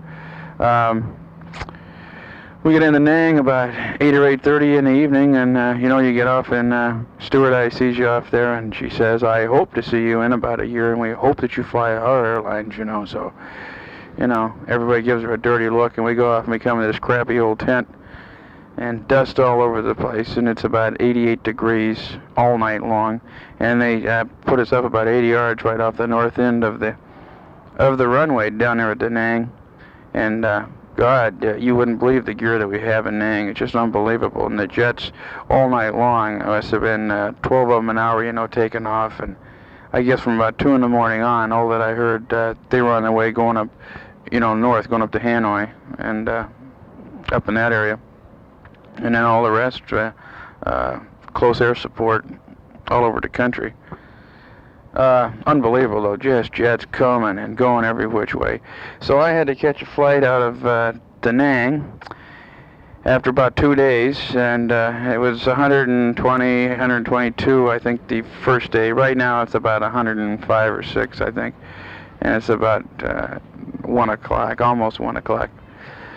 I get up here to Phu-Bai, which is, if you look on the map, about 78 miles away from Hue. That's HUE. And most of the camp, it's about 5 miles across this camp. We're down in the base, sort of like a valley, mountains all around us. And I got in here up at Phu-Bai Way Airport, and we got off, and I caught myself a bus or a taxi cab, and hotter than hell here. And, people down there at Nang says, you'll like it up here, just Phu-Bai, because, it's just like a regular little town. Well, I get up there, and they've got your hardbacks, your aluminum roof jobs with wooden sides, and then, of course, you've got your screen, about 4-foot screen all the way around, so you can have your ventilation coming through the place. And there's dust over at the Division CP. I ran into some friends, and I hadn't been assigned yet, and there was a chance that I'd go up to Dong Ha, which is up in the north, about 67 miles north of here, and that leads over to Khe Sanh and Con Tien, where they've really been catching the rockets and the mortar rounds coming in. So I ran into a guy, and I get to stay with 3rd Motor Transport Battalion. You have the address right inside this tape here. When you write, make sure that you underline 3rd Motor T Battalion. Let's see. Well, yeah, about a half hour after I arrived, I was sitting at the Oak Club talking to this old friend of mine, and all of a sudden there's this horrendous va-boom, and the building, rattles. That was a Vietnamese chicken.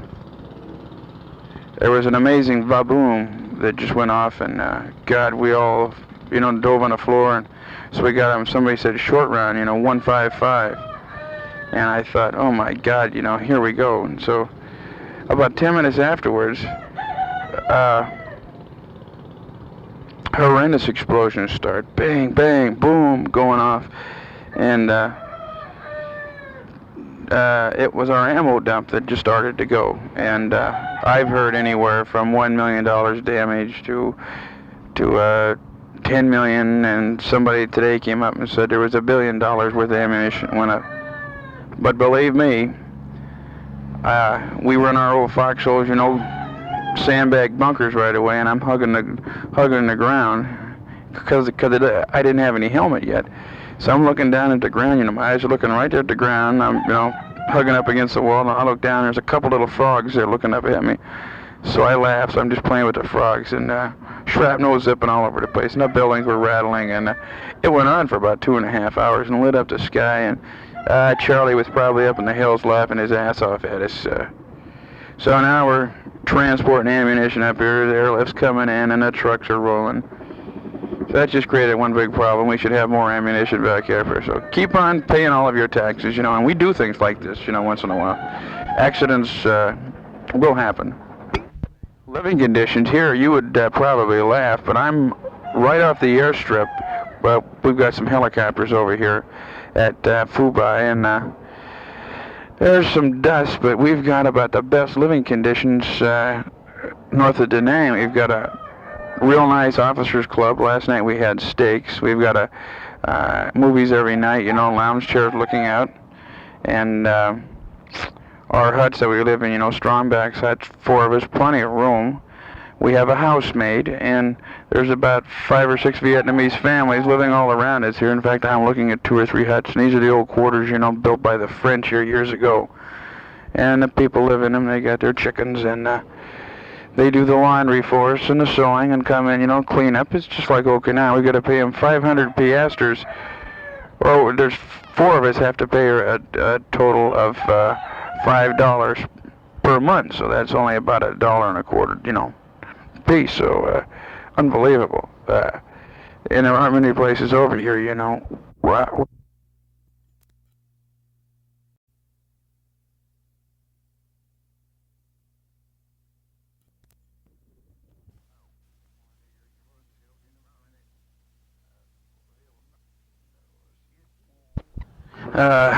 Heat over here, as I, mentioned 120, but you can't believe how much you sweat. You just pour down sweat. And there's so much dust here. Well, we have it around over by our motor pool area, and just, right off the airstrip, and the gusts of wind will come up, and blow it around. North of here, up there at Dong Hao, they have a average, I guess, during the whole summer of about 30-mile-an-hour wind and dust, and the guys up there are living like, nomads.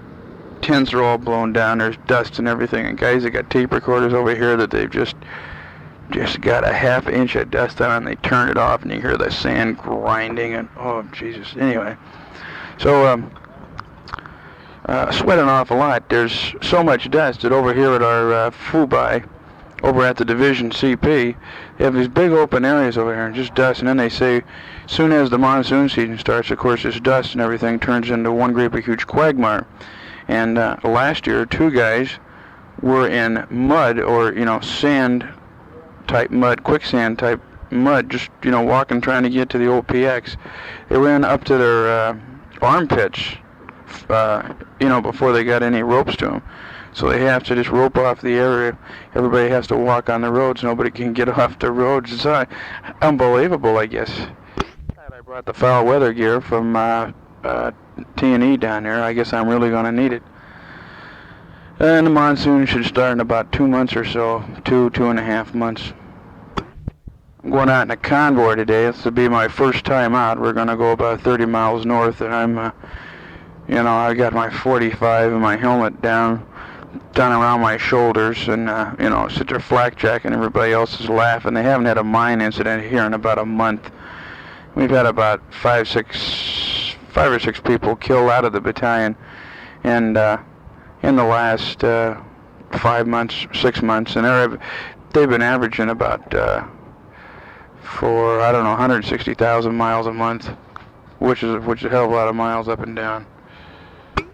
I don't have my camera yet because they were selling for $134 back up in Okinawa, and I heard that they were going for $115 here. So I get down to Nang. I didn't get a chance to get over to their PX, so I come up here to Ofubai, and we've got a fairly big PX, but they only get in cameras, they only get in, whatever they send them. So they've got an Asahi Pentax, but this one costs about $93. This is the kind, where you have to make your own adjustment. It has a little light meter, that just goes on top. So I don't want that, so I'm going to wait, till I can get the Spotmatics someplace. Ration card over here that says you can only buy a certain amount of each of these items while you're in Nam. Of course, we'll back up in Okinawa where you can buy as many as you want. So, like this card says, I can buy a couple of still cameras, 1 movie camera, so on and so forth. You can only buy 5 or 6 cartons of cigarettes a month, and I don't know why. So. Everybody that that wanted me to buy them the gear is just going to have to wait until I get back up to Okinawa, like at the end of my tour, and then I'll take about 10 days, and go around and purchase all of these items and then just send them home. It was like home week here last night at the bar. I was running into a whole bunch of people, staff that I used to know back at Schools Battalion. They were all walking up, and Lieutenant Roof Wade, he used to be a 1 officer, I believe, and or a 2nd lieutenant. Anyway, he used to have the Del Mar Motor Pool, right next to our, where's it at? T&E down there. And he and I were at the bar saying, we ever in back on East Coast? And I say no. Anyway, we asked each other all the way around the world. Couldn't really figure out where the hell that we'd just seen each other, and then finally, I know where. There was a guy here that passed through T&E, a guy named Thatcher, 1 Officer Thatcher, and now he's a 1st lieutenant, and he was at Albany with Colonel Harris years ago, and he had stopped through T&E about 6.5 months ago, So he and I were sitting there looking, you know, where have we seen each other? And then finally he asked me, you know, where I had worked for, and I said, you know, LFDU or LFDC. So then the bells began to ring. Corporal Ream, remember our good driver. I get up there, and so I begin talking to Wade, and Wade mentions, well, do you remember Ream? You know, the guy I used to have driving for you? And I says, yeah. And he says, well, he's over here. He works for me. So I went over there this morning. So I saw Ream. Ream looks good, working hard. Been here about, oh, you know, six weeks or so. And just a real good major CO. Set to be leaving in about 2 months. Then we have another one here. It's good, you know, coming in, and real good gung-ho outfit. Boy, it's just a real good, proud outfit. I've got the best company. I'm CO Bravo Company, and everybody's been telling me, you know, that it's the best. So I've got the quarters, and I've got the area, and I've got the best company. So no place to go but you know, down, and another 12 and a half months to do. We have an Arty battery, Army type, sitting across the road here that I happen to be looking at. I wish they would be firing so I could give you, you know, some background effects. You may hear trucks in the background. That's on a highway, runs up to Way. Helicopters are circling all over the mountains. We got about 2 or 3 operations going on. It's really weird because here I don't have any idea what the hell's going on in the war. It's just, you know, like we have a convoy, you know, run it up, and well, we have an ETA to meet, you know, we meet that and turn around, you know, come all the way back, you know, and hope that we don't get ambushed. They get ambushed about once every 2 weeks, or small type ambushes. Yeah, we've got a forward air controller with them. We got an FO, you know, to call in the Arty, and we got a plane, you know, just flying overhead. And the Army gives us some quad 50 calibers, you know, that we have at the front and the middle, and also at the rear of our convoy. So pretty well protected. It's just landmines, you know, that just harass your ass, you might as well say. Carol's doing fine in Portland. We have a babysitter all set, you know, prior to my departure, so she's all set to begin school, and I haven't heard from her yet since I just got my address about 2 days ago, so I'm hoping to get a tape from her. How's everything going there at work? Everybody's here is interested, you know, like in the M561, the steel brake system. I'm anxious to hear. Bring me up to date on everything. Say hi to Californian, Nona if you see him, and Steve, you know, what happened to Steve, and all the gang, you know, give them my regards. I miss Cheney and Minnekler back up in Okinawa, but I talked to an officer who worked for Minnekler, and Cheney worked for him. So I told him, he drove me down to the airstrip from the Air Force Officers Club, you know, so we could catch our plane, you know, once again, you know, Continental down here. And so I told him, tell him all hello for me, and that tell old Cheney that, you know, we were pissed because he never did say goodbye. That's just about it, Goose. I got a hat up, pack them up, move them out here, go over and pick up some money, and send a money order home to Carol, and then go out on the road this afternoon. I have to get a fan from someplace. Guys, you need a fan, or else you go out of your mind at night over here, in the daytime, too. Well, have a lot of fun. Keep your portion third gear, and hoping to hear from you. Oh yeah, what's happening football-wise? I don't get any papers over here. I don't have any idea what the heck's going on stateside.